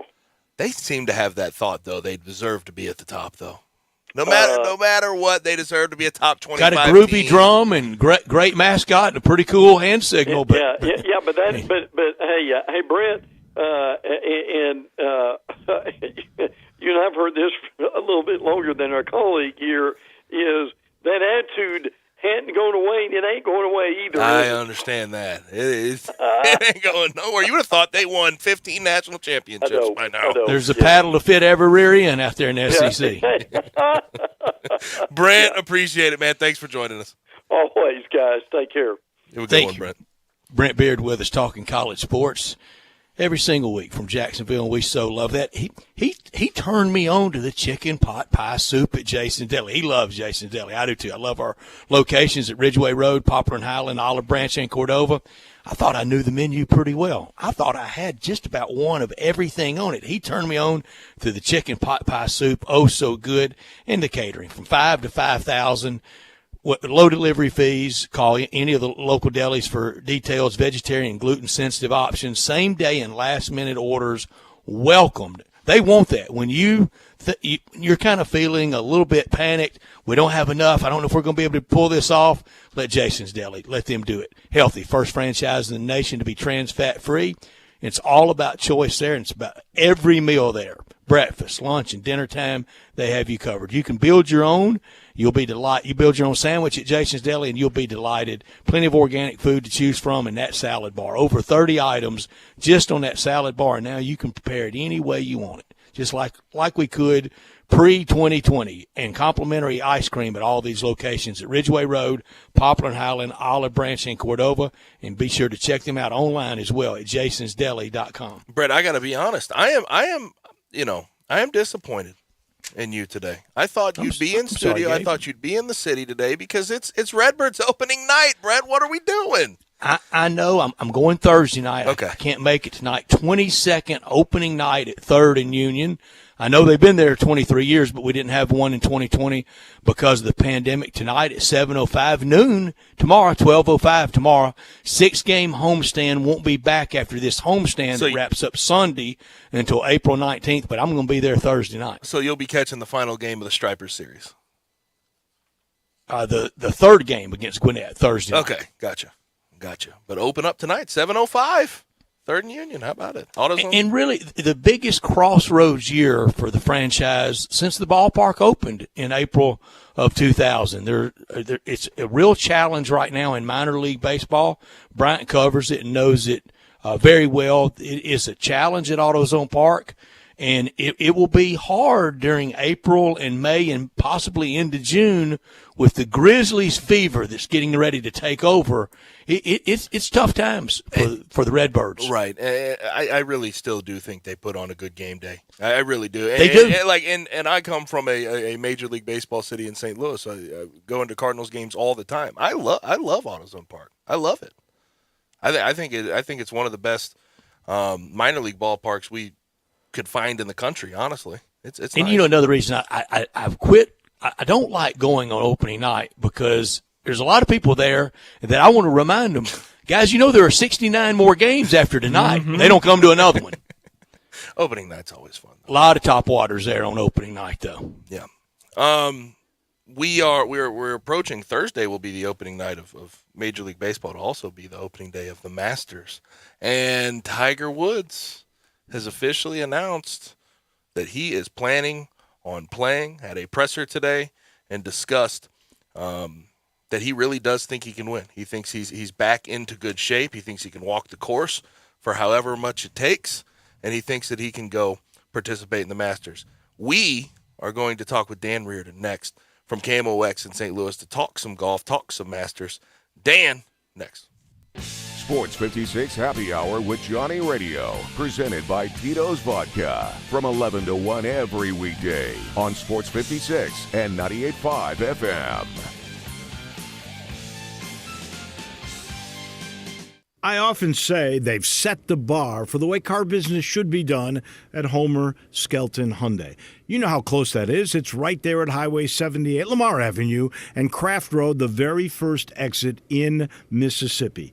I say it because they always come up with new innovations. And right now, when we've had all these shortages on new cars, Homer Skelton Hyundai is always going to come through for you. You won't pay more than the sticker price for a new car at Homer Skelton Hyundai. That's Chris True's pledge. You'll never pay more than sticker price. Those other guys, they could charge you a whole lot more for that new car because they know there's a shortage. That never happens at Homer Skelton Hyundai. That's part of the philosophy and the team that's been together for about 15 years now. You want the best of service? You want the best of products? It's the combination and the trust you'll always get from the best guys around. Homer Skelton Hyundai and Genesis of Olive Branch. At Charmin, we heard you shouldn't talk about going to the bathroom in public, so we decided to sing about it. My sweet cheeks feeling squeaky clean when Charmin's rolling behind the scenes.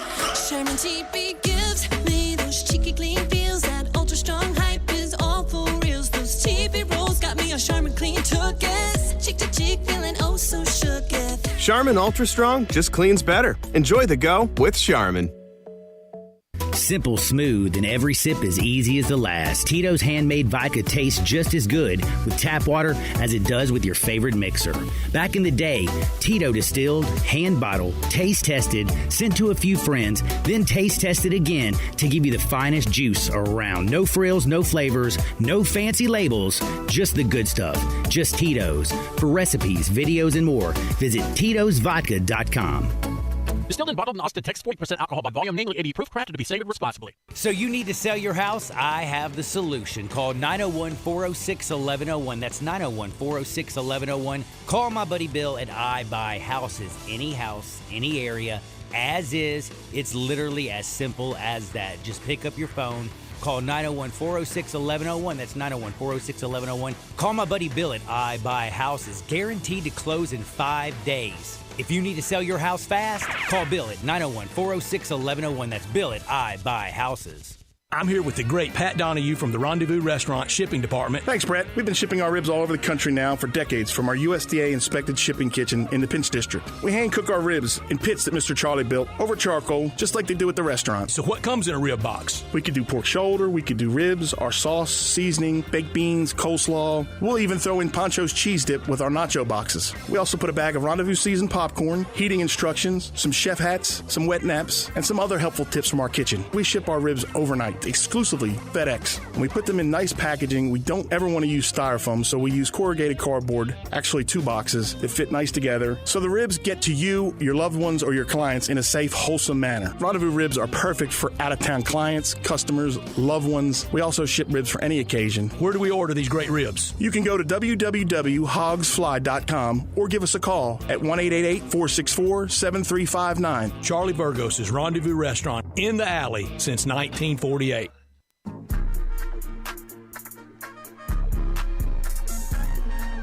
Now, back to Sports Time on Sports 56. This hour is brought to you by the Big Green Egg. Here once again are Brett Norsworthy and Gabe Kuhn.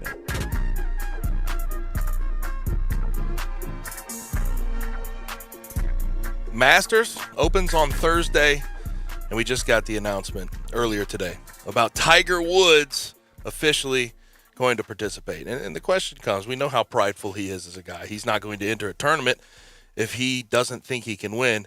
He ended up answering that question in the same interview.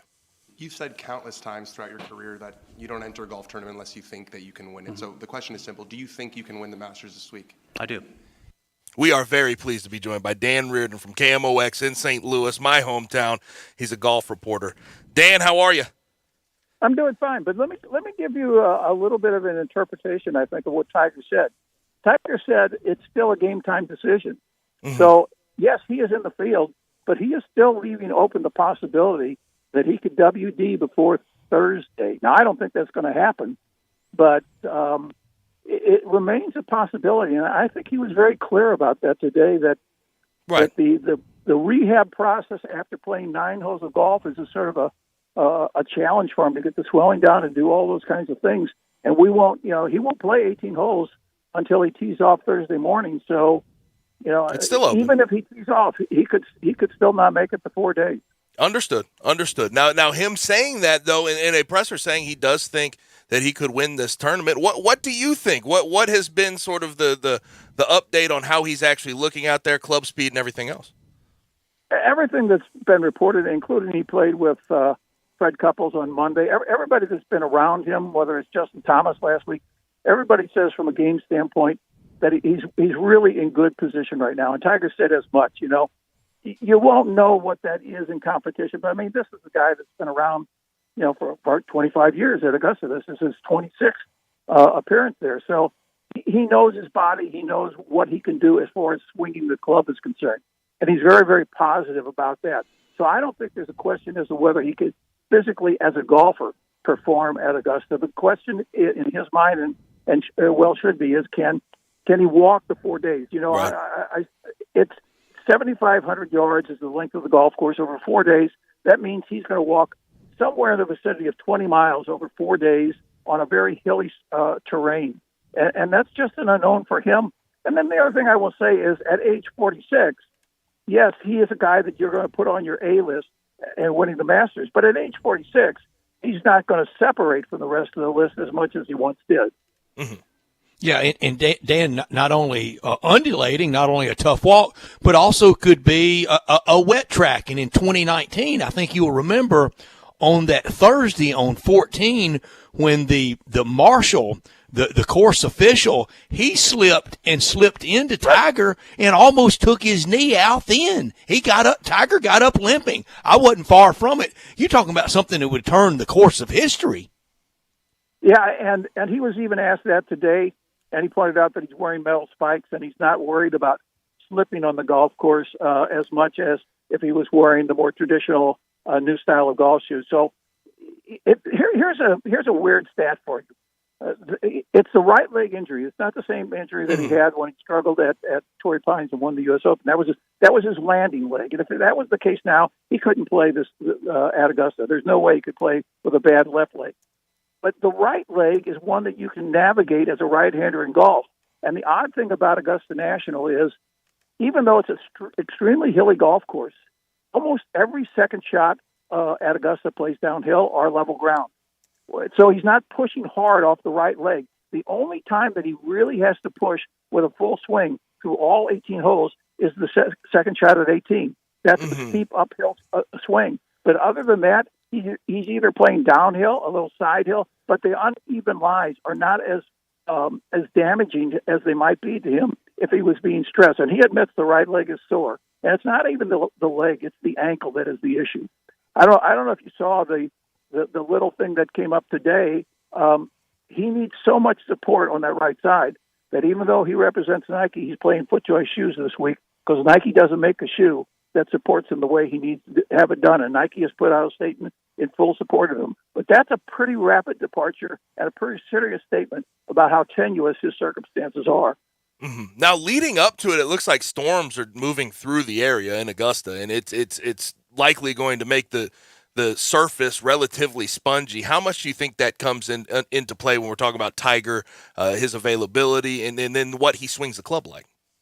It doesn't work to his advantage because anybody knows that if you walk on a soft, wet terrain, that the court is it's like sand. When I was in basic training, we ran through sand with combat boots on, and that's the same sort of feeling you get when you're playing on a wet surface. The other thing is, we do know that even though Tiger's game is really, really in good shape, and he does have length, he doesn't have the kind of separation length that he once had.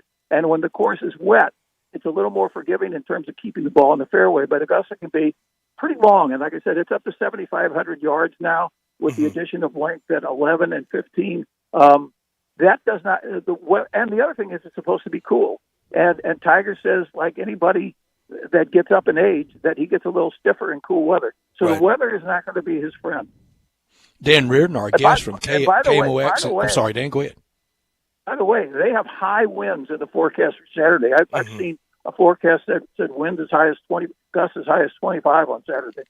Yep, I'm looking at that now, and it's going to be cold on Saturday, high of 57, low of 41 with those windy conditions. Dan Reardon's our guest from KMOX in St. Louis, renowned golf reporter. He's with us a lot during all the United States majors. Dan, who is the favorite? It's not Tiger Woods. We know that, both the betting salons and in reality, but who is the favorite? I think the name that is on most people's list will be Jon Rahm, because people have been impressed since he won his U.S. Open at Torrey Pines. He's got that first major under his belt. So I think that's the first name that people will put out there. It's such a strange year. In fact, if Tiger wasn't the story this week, the story would be that there are no favorites. Here's a stat for our challenge for you. If you went back to January 1 of 2022, this year, January 1, and you took the list of the top 10 players in the world golf rankings, how many of them do you think have won a tournament this year? There's two. There's two out of the top 10 at the start of the year. Victor Hovland has won, and Cameron Smith has won. So you can mention Justin Thomas. You can mention Jon Rahm. You can mention a bunch of people. None of them have won championships. All the PGA Tour wins this year, it seems like, are coming from guys who are winning for the first time. The J.J. Spahns of the year are the story right now. So in terms of handicapping the field, then where do you go? Do you go to last year? Cameron Smith has been good. I've heard people tell me that they think Will Zalatoris off of last year would be an early pick. I find that hard to see because his putting is so questionable from one week to the next. So I don't know who the favorite is. I think that the easy pick is Jon Rahm. Mm-hmm. Now, where do you think the new number one in the world golf ranking fits in, Scottie Scheffler? Well, he certainly looks like he's the real deal. You know, if you wanted a comfortable pick, Scottie Scheffler would be a comfortable pick. Now, he is a left-to-right player, and they tend to say that a right-hander needs to draw the ball to Augusta. But in today's world, where the players have enormous length, I think that becomes less and less of an issue. And there are no real holes in his game. He's the kind of player that you see these days, and you watch him play a little bit, and you think, why doesn't he win every week? I mean, that's where – and he has a great personality for the game because he doesn't get very emotional out on the golf course. He's not a fist pumper. He's not a highlight reel in that regard. But he plays well in all aspects of his game. In some ways, a little bit like Jon Rahm without the kind of emotion that Rahm battled with. I'll throw a name, though, that is out of the blue. But every once in a while, he comes out of the blue and wins only major championships. I don't see anybody talking about Brooks Koepka anymore as a guy who can win a major. Now, I'm not going to say he's going to win at Augusta, but he's always been a good fit for that golf course. The only thing that Brooks has struggled with recently is he doesn't can all those 7-8 footers like he did every time he won a major. But, you know, here's a guy that's halfway to a Grand Slam and supposedly healthy at this time. So that's why I said it's such a strange year to talk about favorites. Dan, you mentioned the number of years for Tiger Woods playing there. Give us your total. How many years have you covered the Masters, and how many United States majors have you now covered? The U.S. majors is in the 120s. I'm aware of the Masters because I'm trying to get to a total of 40. Covered means that they credited me with the last 2 years when media were not allowed. This will be my 35th trip to Augusta, and then I have 2 additional that I've done remotely. I'm trying to get to 40. I'm trying to stay alive until I get to 40. But I'm trying to get to 40 because if you get to 40, they take your picture and they hang it on the wall in the media center, and that would be sort of a nice way to go out. Heck yeah. Let's get you there. Let's get you there. Yeah, Dan. You've earned that. Absolutely. Looking forward to this tournament. I mean, it's going to be really fun. If Tiger Woods does indeed end up playing, it's going to be something to watch, no question. Dan, appreciate you joining us. I always enjoy it. You're my favorite guy to talk to. Appreciate Thank it, you. Dan. Thank you Dan very much, Reardon Dan. From KMOX What in a St. good one. Louis. Yeah, I need to make it out. I need to make it to Augusta at some point. You at do, some Gabe. point. And Gabe, I'm telling you, it's still the most reasonably priced concessions. Now, you can hurt yourself in the pro shop, but you don't have to have a hat and a T-shirt and a jacket and a visor. You got to eat and drink something, and it's very reasonable. Although the hat, the shirt, and the visor, I mean, come on. That's there was a great nice article clothing. last night. It was somewhere I saw an article of what do the pros, what's their freight in the gift shop. And one guy said that's up to my wife, and she hurts me every year in there because, they buy for friends and neighbors and for them. I have a doctor friend of mine in St. Louis at Belle Reve. Right. You know what now he's got 2 twin boys. They wanted everything. Do you know what his freight was in the pro shop? $2,000. That'll do. That'll do. What do you get, like 2 shirts? Is that it? Well, they got everything. What'd you do? Buy a bag? All right, I need your strongest take on pimento cheese. Your strongest take. Hated it forever. Started when I was a child, and I was in 4th grade, and the teacher, I was sick. She thought I was playing sick, and I wasn't. And the teacher made me eat the pimento cheese sandwich that my mother had packed in my lunchbox.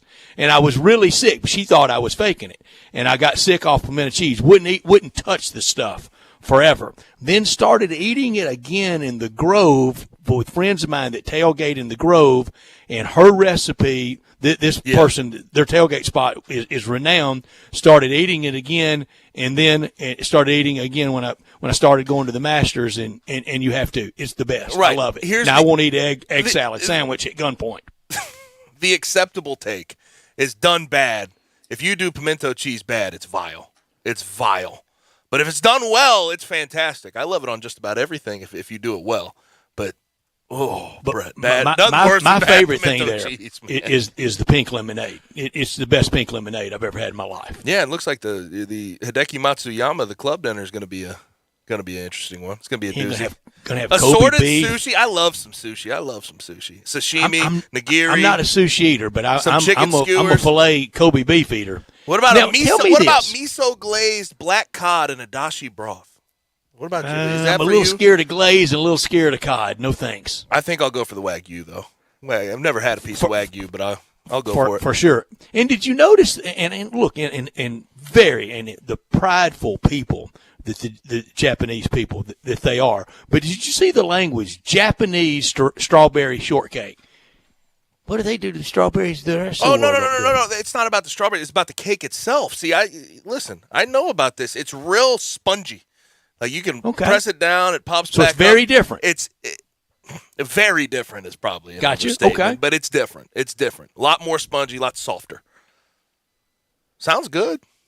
I'd eat that. Sure dinner. does. I'm sure they'll do it well. And the peach ice cream at Augusta National, the best. Mm-hmm. Now, Gabe Kuhn here for SeatGeek. Have you been treating your butt well lately? Has it been going places? No? Then you've got to try SeatGeek. The SeatGeek app is the best way to get tickets for live events. I always tell you about them.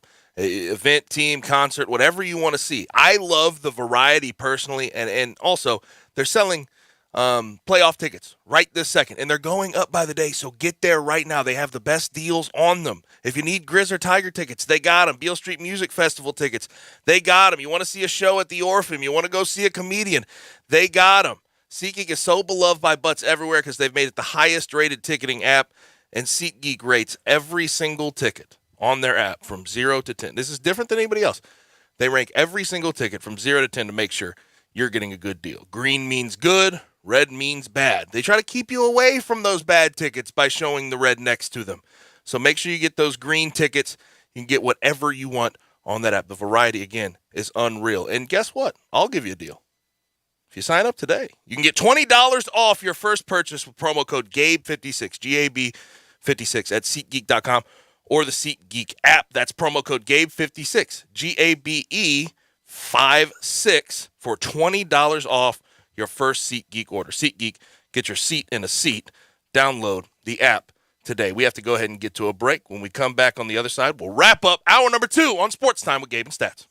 We are Sports 56 WHBQ. Listen to us daily on 560 AM and 98.5 FM, as well as around the world at sports56whbq.com or on the Sports 56 app.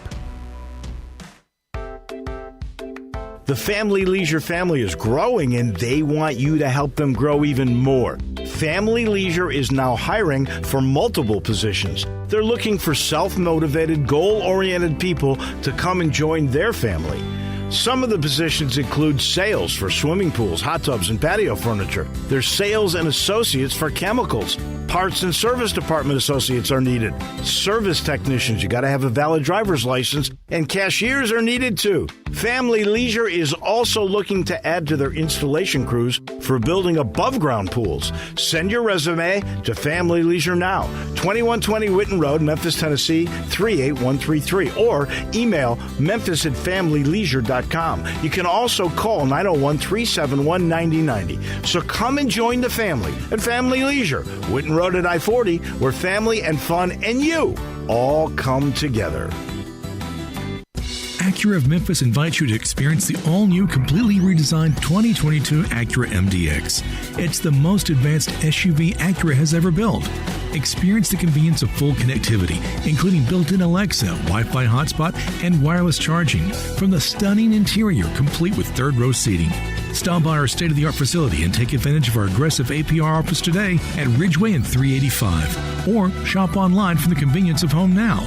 Visit AcuraofMemphis.com. I'm with John Burgos in the alley at the world-famous Rendezvous. John, it's so good to see you. How are things at the restaurant? Brett, things in the restaurant are fine, but like all restaurateurs will tell you, things are still not back to normal. Supply chains are interrupted. One week we can't find charcoal. Another week we're short on ribs. Another week they can't find the plastic bottles to fill our sauce jars with. I've watched in awe as our fellow Memphis restaurateurs have worked their way through these past months. John, always new and exciting things at the Rendezvous. People know we have Greek salad, vegetarian red beans and rice, and vegetarian nachos. But now we have desserts. Miss Barbara of O Taste and See has individually wrapped some wonderful desserts. We have key lime pie, chess pie, chocolate chess pie, and pecan pie. Not pecan pie, pecan pie. We also have a new twist at the Rendezvous. We now have outdoor dining. It's in the side alley along the Rendezvous, not the one in the front. And depending on the weather and depending on staffing, please call ahead to make sure we're open. And we hope it becomes a mainstay here at the Rendezvous. Mr. Charlie Burgos' world-famous Rendezvous in the alley in downtown Memphis.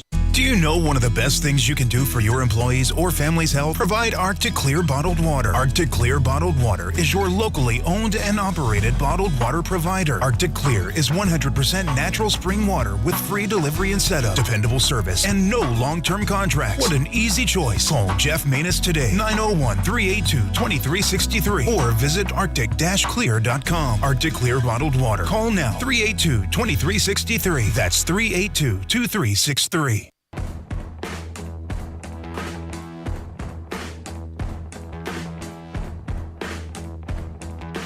Now, back to Sports Time on Sports 56. Here once again are Brett Norsworthy and Gabe Kuhn.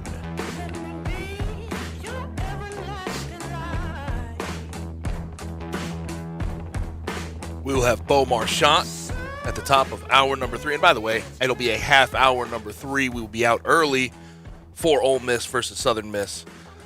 Pregame will be at 5:30, and the first pitch will be at 6. But we're bringing on Beau Marchant at the top of the hour. And before that, a couple of things out of the NFL. The Patriots, and we really haven't got to catch up on a whole bunch of NFL news lately with the tournament the way it has been. But the Patriots acquired Devontae Parker from the Dolphins and a 5th rounder for a 2023 third rounder. And this sort of improves the Patriots situation from a weapons standpoint. Now Devontae Parker, Jacoby Myers, who's been good for them, Kendrick Bourne, who was good last year, Nelson Aguilar, N'Keal Harry, and then Ty Montgomery, also part of that receiving corps. But this is the one thing, I look at how people are discussing this and talking about the Patriots have weapons. That's the only team we could turn Devontae Parker, Jacoby Myers, Kendrick Bourne into world beaters, is when they're with. Because they haven't had much lately. They haven't. And Gabe, you go back through the history of Tom Brady there. He had Randy Moss at the end. Of course, he had Gronk, but I'm talking about wideouts. You know, it was Deion Branch. It was take the top, Troy Brown. Yeah. Take the top off of defense. Mac Jones, I think, will be a very sufficient NFL quarterback. I don't think they can put him out there with with nothing like they did Tom Brady for so long. Mm-hmm. And Mac Jones, here's the one. I want to see what development looks like from year 1 to year 2 with Mac Jones. How much can he build on what he did forward, his rookie like year? Jerry Jackson, step forward. Exactly. What's the step look like for Mac, though? We know what he How is. many steps does he need? Yes. Give me the steps. That's a good question. 5, 10, 100? They're going to have a good run game. They're going to have a good offensive line just because that's what they do. That's how they build their team. We know how great Belichick is. But Devontae Parker obviously leaving up for on the trade block because the Dolphins went and got a weapon for Tua in Tyreek Hill. And I sort of wonder going into next year. Jaden Waddle on the other side. Those two teams right there, the Patriots and the Dolphins, they're fighting for second, and they're certainly fighting, I think, for a playoff spot. I think both of those Buffalo teams at have the top. I think yes, we, of course. We all concede that. Fighting for second Jets in the at the AFC bottom. East. And then those two in the middle. Mm-hmm. Who's going to be the playoff team out of those two? I think one of them does indeed put themselves in that conversation. The other one leaves it up to chance. You almost could argue your respective East, the AFC East and the NFC East, that's the worst two divisions in football. Yes, I think that's kind of fair. Now, I'm curious with the NFC East now, and I know what a lot of people will. I'll probably get some moans and groans when I say this. I want to see what the Washington football or the Commanders look like with Carson Wentz at quarterback. I really do. I want to see what that looks like. I know that the Cowboys are going to look like. Gabe? I know the Cowboys are going to be at the top. Do we? Well, this is the Cowboys time of year. Right now is the Cowboys. Cowboys best are time at the of top. year. It is. Cowboys April, are at the top. Mr. April. If Reggie Jackson was Mr. I'll take October, it. the Cowboys are Mr. April. You'll take it? I'll take it. Not a championship, Mr. Well, you know, I don't think. for Mr. I mean, April. what month is the Jaguars month? You know, No, I mean, none. Exactly. So as long as we yeah. got a month, That is Jerry I'm Wayne's happy. got higher. That He's is got the- higher standards than That you Shaheed know Khan. what? That is the brightest outlook I've Look. ever heard from. That's the most ridiculous, reasonable outlook I've ever heard from. this a Cowboys offseason fan. has taken a toll on me, to say the least. As a Cowboys fan, so They scrapped it together. And It's you're not the verbatim in worst. saying he finished with the terrible. Cowboys. You know Not what? terrible. It's not as bad as I thought it would be. They did No. lose Randy Gregory. I thought they were going to lose DeMarcus Lawrence as well. They ended up keeping him around for less money. The Amari Cooper thing I still won't understand. But it's been a roller coaster. It's been Yes. lots of downs, some ups, some downs, some more downs. Yeah, that's kind of a little up. If they you know. didn't win that division next year, don't you think everybody's fired? Gotta be. Yeah. But hey, we And got then- Sean Payton yeah, waiting. I was going to say, and then Sean Payton steps in to save the day, huh? And his price only goes up with the fewer number. At about 9 wins, he gets about $4 million a year. At 8 wins, he can ask for about $7 million a year. I still will never understand the hiring of Mike McCarthy. I'm sorry. I still don't get that. No, he was a Super Bowl winning coach, but if you go But over Jason Garrett, Brett, if you go 6-9-1 with Aaron Rodgers as your starting quarterback and Devontae Adams as your wideout, I'm It's a bad sorry, sign. that's not good. That's not good. But look, I think he sort of handed off his responsibility to his coordinators, and it's been for the best for him. It's been for the best. it has. A lot of NFL talk. This is the time of year that we can talk it all. Major League, Brett Northworthy here for FanDuel. Major League Baseball opening day. It's coming up Thursday. Tonight we got the Redbirds, Major League Baseball opening day. It's here, and right now all customers can swing for the fences with a no-sweat same-game parlay on FanDuel Sportsbook. Just pick any Major League Baseball game and combine at least three bets, like Cardinals opening afternoon. How about Cardinals to win the game? Albert Pujols to hit the first home run. Maybe Adam Wainwright over on the over and under for innings pitched. You can do that. The Yankees game on Thursday got Garrett Cole on the mound. The Mets, they start a very highly anticipated year. I love that Cardinal opener on Thursday. If your bet doesn't win, FanDuel will refund you up to $10 in free bets. Not sure what to bet on? Check out FanDuel's popular same-game parlays to see what most fans are betting and get in on the action. There's no better place to bet America's pastime than on America's #1 sportsbook, and that's at FanDuel. Head over to your FanDuel account or download the FanDuel Sportsbook app and sign up using promo code CASH to bet your no-sweat same-game parlay today. That's promo code CASH. Must be 21 or older and present in Tennessee. First online real money wager only. $10 first deposit required. Bonus issued is non-withdrawable site credit. that expires 14 days after receipt. Restrictions apply. See full terms at sportsbook.fanduel.com. Gambling problem? Call the Tennessee Red Line at 1-800-889-9789. Since you just got my mind on it, along those same lines, are we betting, for the Cardinals' sake, are we betting on Tyler O'Neill having a repeat performance from last year? Well, I think he can, and if he does, it's going to be very lucrative for him. Oh my gosh, yes. He's going through the contract negotiation. He's going through all that right now. But if he can I get think that he's about done to shut again, it down though till the end of the year, like Pujols did. Yeah, if he can get that done, he's got a payday on the other side waiting for him. He really does. 286 with 34 bombs.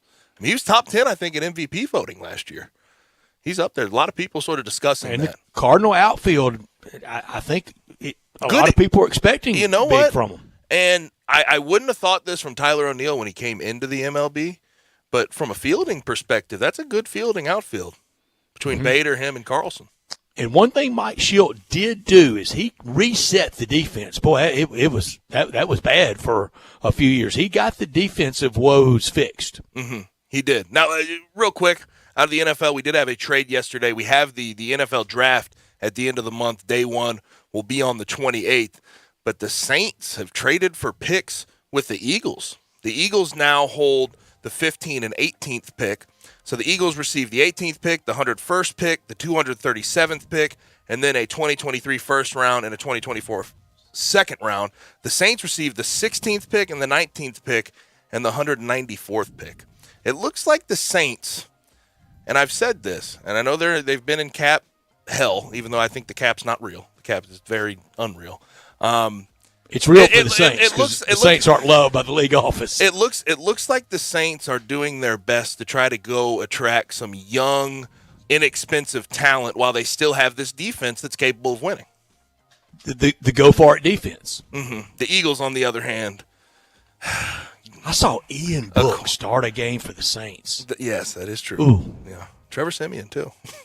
Don't forget about Trevor Siemian now. Trevor Siemian looked like on the Archie Manning compared to Ian Book. On the other side, the Eagles have a lot of draft assets now. They have a lot. Do you think they're looking forward to maybe getting a quarterback in years to come? They sure could. Mm-hmm. It's prove-it year. Listen, for Jalen Hurts. This is his year to prove it. It is. Last year I thought he was fine. But when you're a running quarterback like that in the NFL, when you use your legs as much as he does, teams tend to figure that out. Teams tend to sit on that film, watch that film, and understand what's coming at them year 2, year 3. So we'll see what it looks like for him. That'll do it for hour number 2. Hour number 3 is going to be a half hour number 3. We started with Bo Marchand, and then we end it with Taco Bell Crunch Time.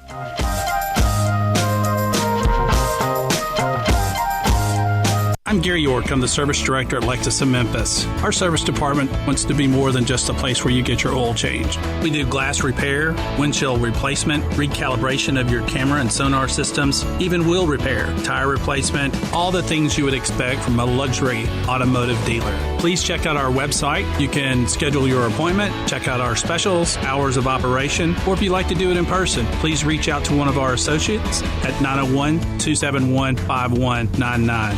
Get in zone, AutoZone. Welcome to AutoZone. What are you working on today?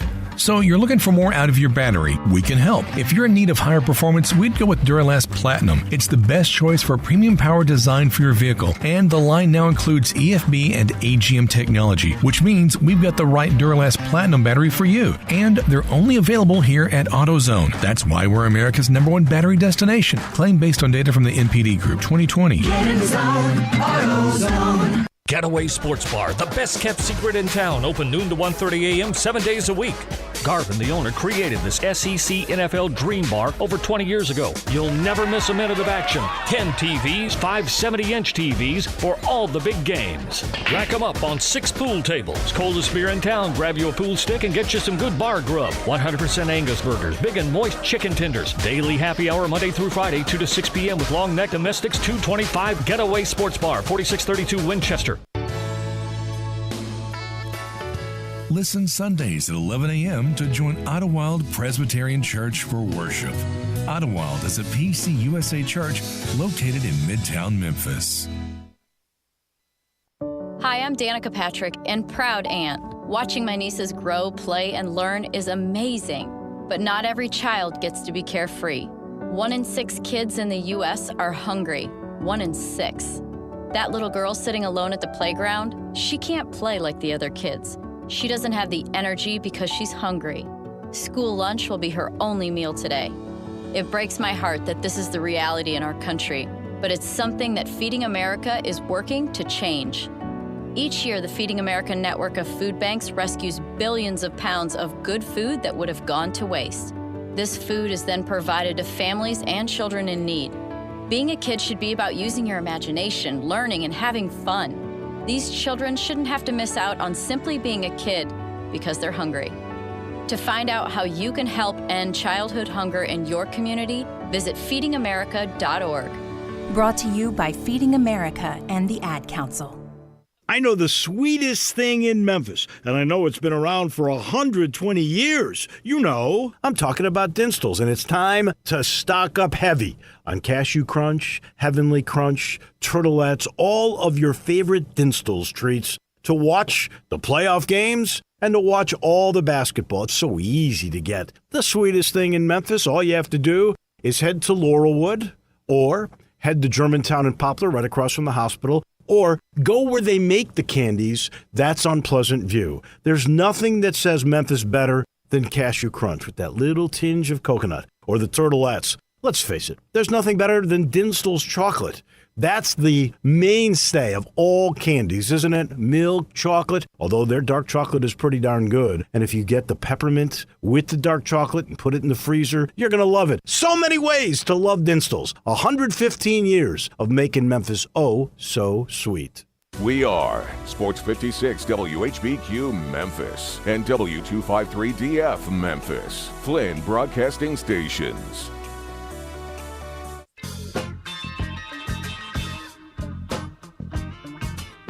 Now, back to Sports Time on Sports 56. This hour is brought to you by DeSoto Auto Sales. Here once again are Brett Norsworthy and Gabe Kuhn.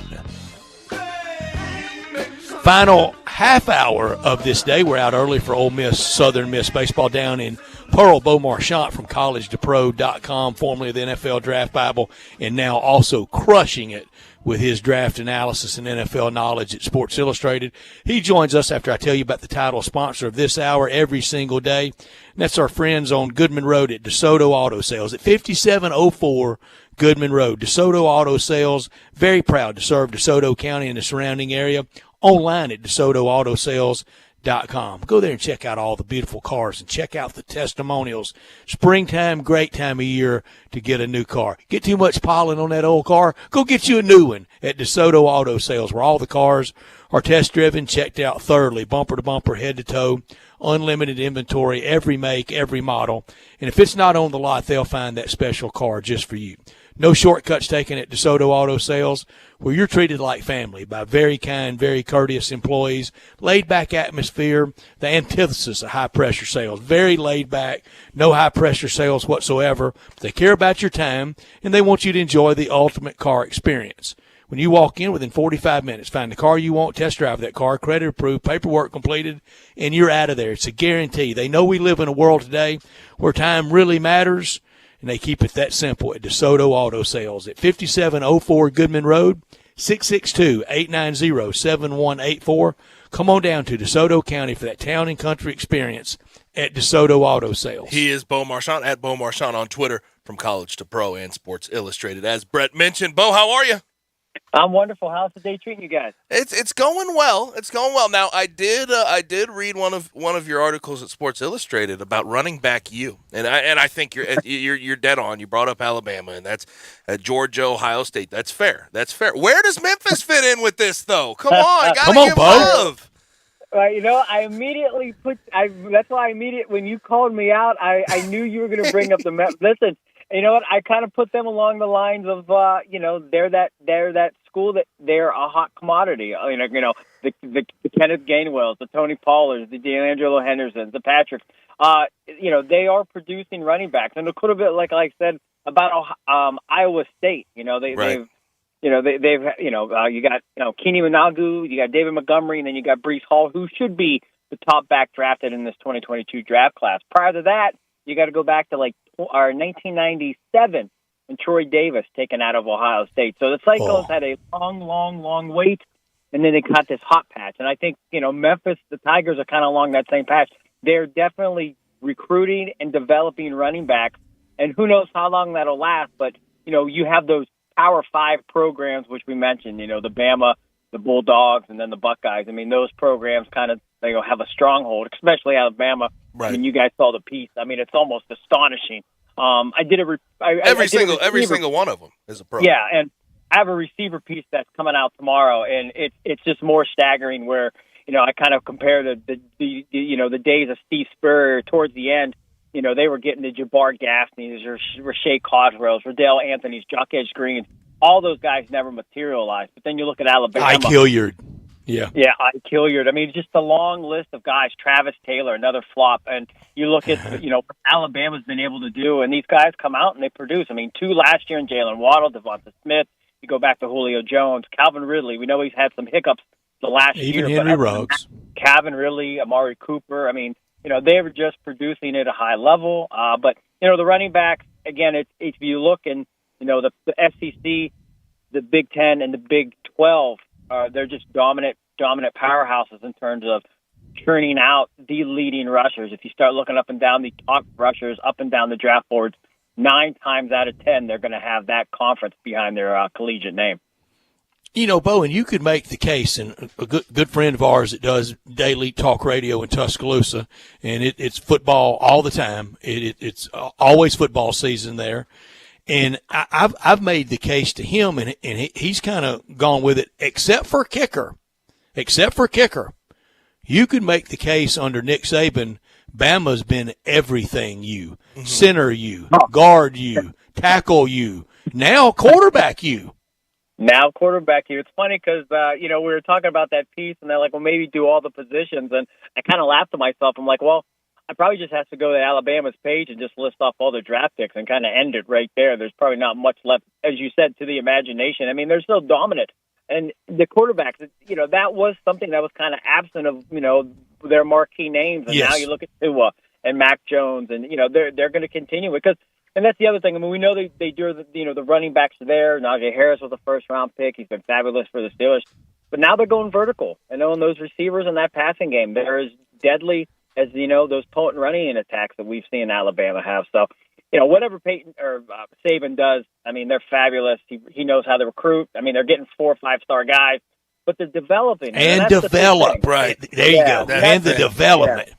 Man, they get them better, and they get them better on Tuesday and Wednesday in season like nobody else ever has because they got so many. Yeah, and that's the difference. When Bama, the team you see at the beginning of the year is not the team you're going to see as good as Alabama is.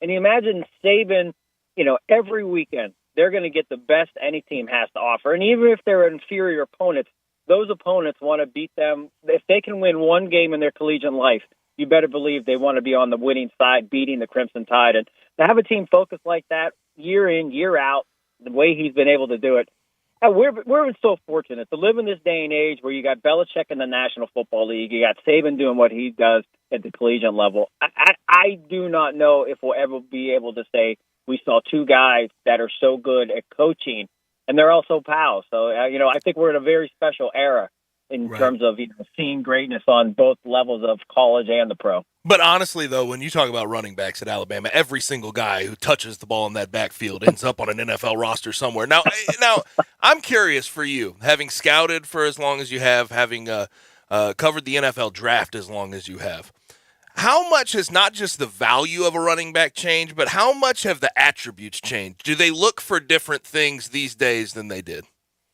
I think a little bit. I mean, I think you definitely have to be a little bit better of a pass catcher. I think that's a critical role. I did another piece where, you look back in the day, I mean, fullbacks were a critical part to the offense. You had these guys catching, they were some of the leading catchers each season, Ronnie Harmon, John L. Williams, Keith Byers. I mean, these guys were very critical pieces, and, and they've kind of transformed fullbacks into third down scout backs. And, it's just about getting vertical, being faster. So I think speed, they've always wanted speed, but, I think the Alvin Kamaras, those type of backs, I don't know if they would have been that successful, maybe even 10, 20 years ago. You start to see, smaller guys having a larger role and kind of carving their way into the league. But it's a passing league. We know that, but nonetheless, you got to be able to catch the ball. And we see it year after year, some dominant backs where you really don't want to be a 2-down back at the next level. It's going to be really, really, really hard to, earn a good paycheck and play a long time if you're kind of one-dimensional. You got to be careful with that word fullback around Brett. I mean, three fist pumps follow, and a smile lasting no fewer than 20 minutes follows. Well, when I did that piece, I was like, we had the wool pull over our eyes because we really forgot how important. I did the numbers. Kyle Juszczyk, the 49ers fullback, and he, Shanahan kind of has that throwback offense where he really uses the running backs, the running games, and we see Debo, all the running backs they use, and then you have, Kyle Juszczyk doing his thing. I think his high of 41 catches in his 10-year career, he has 229 passes. You look at Merrill Hodge, he played 8 years, he has like 254 passes, and his career high was like 50 catches. So you think that Merrill Hodge was that important to an offense. And Brad Muster for the Chicago Bears, and we think of the Matt Stewies and the Dolphins, they're running the ball. But during the 80s and 90s, fullbacks were really Larry Centers, another fullback who was just great awesome. hands. Great, and we've kind of lost that transition. And now when we watch the game, and what I've come down to learn is, the tight ends and running and receivers, their production in terms of top 100 pass catchers each year, it's trending towards them, and you see the diminishing. I think the number that I put in the piece was, I think in 1980 there was 34 combined fullback running backs in the top 100 of pass catchers in the year 1980. In the year 2020, those combined numbers, no fullbacks, and then you had 14 running backs. So that's that's 20 less over that gap, and then you see the increase. I think receivers were 54 to 65, and then I think tight ends went from like 14 to 21. So they're increasing, but it's the diminishment of the running back and them being pass catchers. And we think, these guys catch all these balls out of the backfield. A few of them do, but overall, they're really not. We're kind of getting fooled into thinking that, but it's not actually happening. About 2 weeks out from the draft, I've asked you a lot through the years.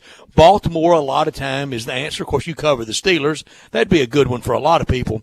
But whose draft room or whose scouting room right from now through they hand the card to the commissioner with that first-round pick, which one would you like to shadow the most? Well, first of all, what news Ozzie Newsome did and Eric DeCosta does it now. I always think the Ravens do symphonic. I mean, they are just sensational building a team via the draft. If I could go any draft room, Brett, this year, I'd have to go with one of the New York teams.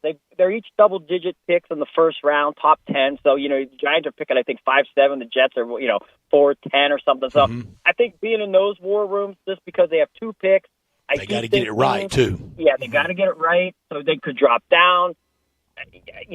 Everything tells me that these quarterbacks are not worthy, but I just know on draft night these teams they're gonna fall in love with these guys and they're gonna pull the trigger, and I think they're gonna come off the board. I'm not saying top 3, right? But I think the Jets and the Giants both having multiple picks. I think that the trade that we saw last night with these Saints and the Eagles, I think that's definitely a move by New Orleans, that they have a plan that they're going to move up and get one of those quarterbacks. I think they're just jockeying themselves for that position, so they'll have the ammunition on draft night if they want to strike. But at the end of the day, those are the two. I just think teams that are kind of little, obviously they're bad. Both New York teams have been bad, but those multiple picks and some very interesting prospects in the top 10. I would love to be in one of those rooms. So we always talk about the top of the class when it comes to quarterbacks, and I think the top of the class this year looks weak. We never know until they actually play a game, though. We have to remember that.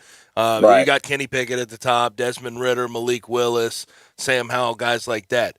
Are there any guys down the line, whether it's day 2 or day 3, that you think some teams could find value in at the quarterback position? You know, Bailey Zappi of Western Kentucky, I mean, you know, this kid, you know, he set every basically statistical record that you can think of. He was the only guy to finish in pass completion rating and passer rating in the top 10. So, you know, I think he's kind of being slept on. I mean, you know, he was at the All-Star games and the Combine. You know, it's not like he's under the radar, but right. I think in total, you know, when you kind of start mentioning all the other names, this is one of those guys you kind of shake your head and say, you know, what is this kid doing wrong where, you know, he doesn't have the mental makeup or the, you know, getting the love by, you know, that some of these other guys are. Because I think it's very easy to say that all the quarterbacks, and it's not so secret at this point, but they all have something that's kind of throwing them off kilter where they're not considered the elite franchise guys. And I don't know how much better than they are than a Bailey Zappi. But at the end of the day, I mean, I definitely think he's a kid that, you know, look at him play, look at his production. It's been sensational. And he's one of those guys that, you know, he'll probably be a day 3 guy. He'll come off the board in the 4th, 5th round. But again, you know, Kirk Cousins came off the board in the 4th round. So you can find guys. Look at Dak Prescott. You know, guys can come off late and, you know, turn things around. So that's one guy, I think, just in terms of pass production and the way he's been able to really sling it and sling it clean. You know, he's not a guy that turns the ball over a lot. Super productive, but definitely a guy that I think can surprise people on, you know, the last day of the draft. Couple of more things for Bo Marchant from College to Pro and from Sports Illustrated. So you mentioned that Saints-Eagles swapping of picks. Saints certainly could go attack and get a quarterback this year at the 16 or 19, depending on the situation. What do you think the Eagles' plan is here? Do you think it's one more year, giving Jalen Hurts his shot, and then maybe look at quarterbacks down the road? Yeah, I mean that's the way they're perceiving it. But I also think in terms of just draft capital, you may not want. I know the Raiders did it a couple of years ago after they traded Khalil Mack, but you might not want to have that many draft picks in terms of because those guys' their contracts are all going to come up at the same time. So you kind of push that out. Now you got picks. You're draft heavy for the next several years. And it does give them that cushion. Hey, you know what? Let's see Jalen Hurts play another year. You know, we got 2 first-round picks. Maybe we'll add another receiver. And then, hey, you know what? Hey, we laid everything out for you. We're trying to help you as much as we can. Now you do what you can. And if you're our guy, we want you to be the guy. That means we don't have to take another quarterback in 2023. We can keep you on board. Vice versa, if you struggle, you take a step backward, we got the ammunition that next year and the year after where we can move up and get a quarterback because we all know that next year's class should be a little bit more, beloved than the one that we're looking at right now. Last thing for you, and I know there's a lot of people in this city that want to know where these guys are going to land. And I think it was sort of consensus for the Memphis prospects, Dylan Parham and Calvin Austin III, that they'd be day 3 guys before the draft process actually took place and the combine and all the numbers. Do you think those guys have raised their stock substantially to possibly round 2, round 3, day 2 guys? Yeah, I think the 3rd round, and that's a day 2 guy. It's going to be a quick Friday night. But, yeah, I think they've done enough to get themselves in position for day 2 and coming off the board in the 3rd round. But, it's anyone's guess. But as you know, and you're part of that program, Gabe, that they definitely did help their draft stock. They did good workouts in Memphis. So that said, these guys are, on the good end. The arrows are pointing up. You never want to be at this point and you have that red arrow pointing down. You want the green arrow pointing up all the time. So. Yep. And I knew those guys could test out of this world. Calvin with that track speed and Dylan being a transition from tight end to O-line. You always know those guys are going to show up and be athletic. But appreciate it, Bo. Thanks for joining us. Stay safe, gentlemen. You have a good Thank you, Bo. Have a great week. Thanks, Bo. At Bo Marchant on Twitter, and you can follow all of his work, collegetopro.com, and at Sports Illustrated, where he does NFL draft coverage. It's time for Crunch Time.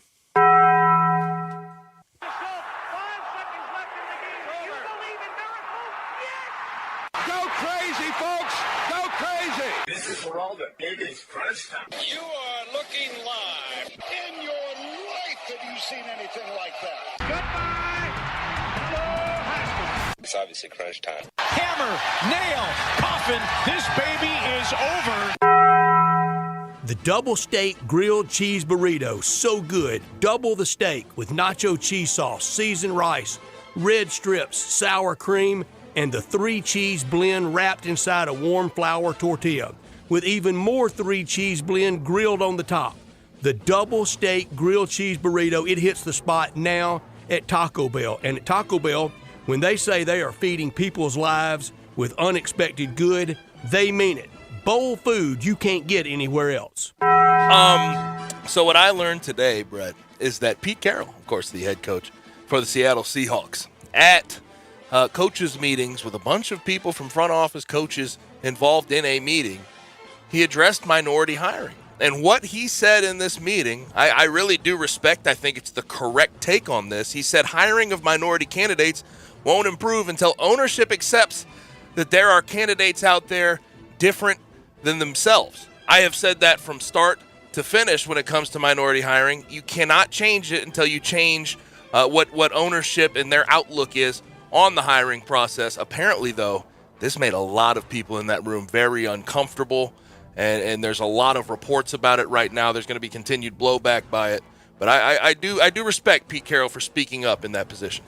I do too. He's got the stature he can. I'm glad he did. I learned today the thrill of victory. It was on display last night during one shining moment. The confetti, the trophy ceremony, that was all for KU, the winner. But it was a rugged agony of defeat. But North Carolina, they handled it well. North Carolina's going to be back. They got hot at the right time this year. I thought they were pretty well coached down the stretch of the year. Last night, a few shaky things down the stretch of that game. But I think overall that Hubert Davis, that he has an 8th seed and others getting votes heading into the tournament. Does that sound familiar? That does. It sure does. Now, what I could have done without is a full-on lie, Brett. I mean, a full-on lie coming from Rob Gronkowski today. I don't know if you saw it, but he says he's not ready to commit to football for another season. Gronk, we know you're going to be playing. You don't have to lie. Yeah. Tom is going to convince you. You don't want to go to OTAs. You don't want to kick out. When push comes to shove, you're going to sign that contract, and you're going to be playing with Tom Brady. You love Tom Brady day, too he'll much. be there. But he has said that he's not ready to commit to football for another season. It's interesting, his whole career arc and what he's done at the end here. I mean, he went from selling CBD gummies, crying on stage, to playing to WWE. To WWE. He is one of the most interesting guys in the NFL. But you can mark my words on this, Brett. He'll be back next year for the Bucs. I think you're right on, because they're linked, and that's a Hall of Famer for sure. 100%. In the conversation, arguably Tony Gonzalez is ahead of him, though, at tight end. If Gronk would have stayed healthy and would have been able to play, I mean, if he didn't take that break there for, what was it, a year or two? It was a year. Maybe he'd be able to put up the numbers, but I think Jason Tony Witten's Gonzalez, in that argument. Tony Gonzalez a lot of good probably tight has ends. the lean over him. But Gronk? Gates. Gronk was ridiculous in his prime with the Pats. Could have done without this with Tiger kind of being in the limelight at Augusta. I understand that. But persona non grata. Phil Mickelson, totally off the grid. He's the defending PGA champ. It was one of the moments of sport last year when he won at Kiowa, and now not at a place that he loves and usually contends there. He kind of gets that good Masters vibe when he heads down Magnolia Lane. Bryson DeChambeau said he's gone dark, won't return any phone calls. Is there rehab for being dumb? Because that's the only thing that could say why he's so off the grid. Someone explained to me, and I really need a good explanation for this, how you can say what he said about Saudi and trying to sort of put pressure on the PGA. You can say that, anger everybody, and then now you're mad at everybody else for responding to it, for reacting. That doesn't make any sense to me. But maybe I don't know the full story. It's just won't return any of those guys' calls. Dare I say, this is sort of what a lot of people have said about Phil over the years, coming out of him, and he's showing it to the public. Fig Jam. Yeah. Blank, I'm great. Just ask me. Yeah. So that's what that is. He's got to show at Southern Hills as defender at PGA, doesn't he? At some point, he's just got to have a discussion. Have a discussion with somebody. Let people know where you're at. I don't understand this. Remember when he was kind of the people's champion, and now Tiger's the champion and the people's champion. Also today, did you see the MLB sent out a memo advising teams about the pitch comm? So they're going to use device. They have the ability to use devices using a pad with buttons on the wrist located in the gloved hand. A catcher can signal pitches on that. What do we feel about that? Wow. That sounds like something on Air Force One to ward off, fighter planes or something. Seems like a lot. I would imagine a lot of guys are going to do it the old-fashioned way. Baseball. Yeah, I mean, I saw someone compare it to, the NFL's been using technology for years, so With the MLB needs helmet. to get on board. I read a whole story about it while we were sitting here. I'm not super opposed to it. It's going to take a little time to get used to. I'm not if it keeps cheating away, but I've seen a lot of, I don't know if you guys have seen it, but in spring training they had a lot of malfunctions with it. A lot of people struggling. Well, it's a very new product. It's hard. it's a brand new. The whole thing itself, not just MLB using it, but the whole device itself is new. So, you're sure. I'm glad they're at least using it during spring training and trying to get some of those kinks out. I will Thursday, Friday, Saturday, and Sunday, we have about 14 hours of baseball all 4 days. I will always respect them trying to get that get sign stealing out of the game. Although I think if you're stealing a sign from second base and they're not hiding it well enough, I think that's on. Well, that's fair. But also, it should speed up games too. Yeah. Tonight, Grizzlies at 8:00 in Salt Lake City versus Utah. The Jazz need it. The Grizzlies don't. Grizzlies' motivations are playoffs. 12 NBA games. Not a lot, even in that East. Not a lot of big matchups tonight. I guess Bucks and Bulls about the biggest in the end. It is near for the Lakers. Oh, you better keep an eye on the Lakers. Dang it. You better keep an eye on the Lakers. They could be eliminated. I'm going to give you credit. You said Kareem Abdul-Jabbar should soften at LeBron, and he did today. Yes, and he did apologize. He did apologize. I thought it was, if I know Kareem like I think I know Kareem, how he talks to the media, I don't think he meant to come off the way he did. He never. One of the deep thinkers in the history of sport. Yes, civil rights activist, did all good things. He really did. But that's all we have for today. Thanks for joining us. Thanks to Drew Hill, Brent Beard, Dan Reardon, and Beau Marchant for their contributions to the program. Coming up next, we will have Ole Miss versus Southern Miss. That will be first pitch at 6 o'clock. For Brett, for Brian, I'm Gabe. Enjoy your night. Be safe. We'll holler at you tomorrow at 3. You have opinions? Well, you gotta have an opinion. We want to hear them. Call or text us on the AutoZone listener line at 360-8255. That's the AutoZone listener line at 901-360-8255. Get in the zone, AutoZone. At Jason's Deli, when you're dining in or picking up curbside, you can expect wholesome food and no surprises, just delicious sandwiches, crisp salads, and quick quality meals made with the freshest ingredients and no artificial trans fats, MSG, high fructose corn syrup, or artificial colors and dyes. Around here, a lot of thought goes into what we put into our food and what we take out of it, because you're not just taking a bite, you're getting a taste of who we are. New items are constantly being created to expand our menu for all tastes and special diets with vegan and gluten-free options available. Convenience and on-time delivery you can count on. It's just a click away at jasonsdeli.com, so whether you need to feed 5 people or 5,000, the team at Jason's Deli, they have the credentials and the commitment to keep you satisfied. Freshness is nearby at Jason's Deli with locations at Ridgeway in the Park Place Center, Poplar and Highland, Germantown Road in Cordova, and on Goodman Road in Olive Branch. Jason's Deli. It's wholesome food and no surprises. I know the sweetest thing in Memphis, and I know it's been around for 120 years. You know, I'm talking about Dinstall's, and it's time to stock up heavy on Cashew Crunch, Heavenly Crunch, Turtlettes, all of your favorite Dinstall's treats to watch the playoff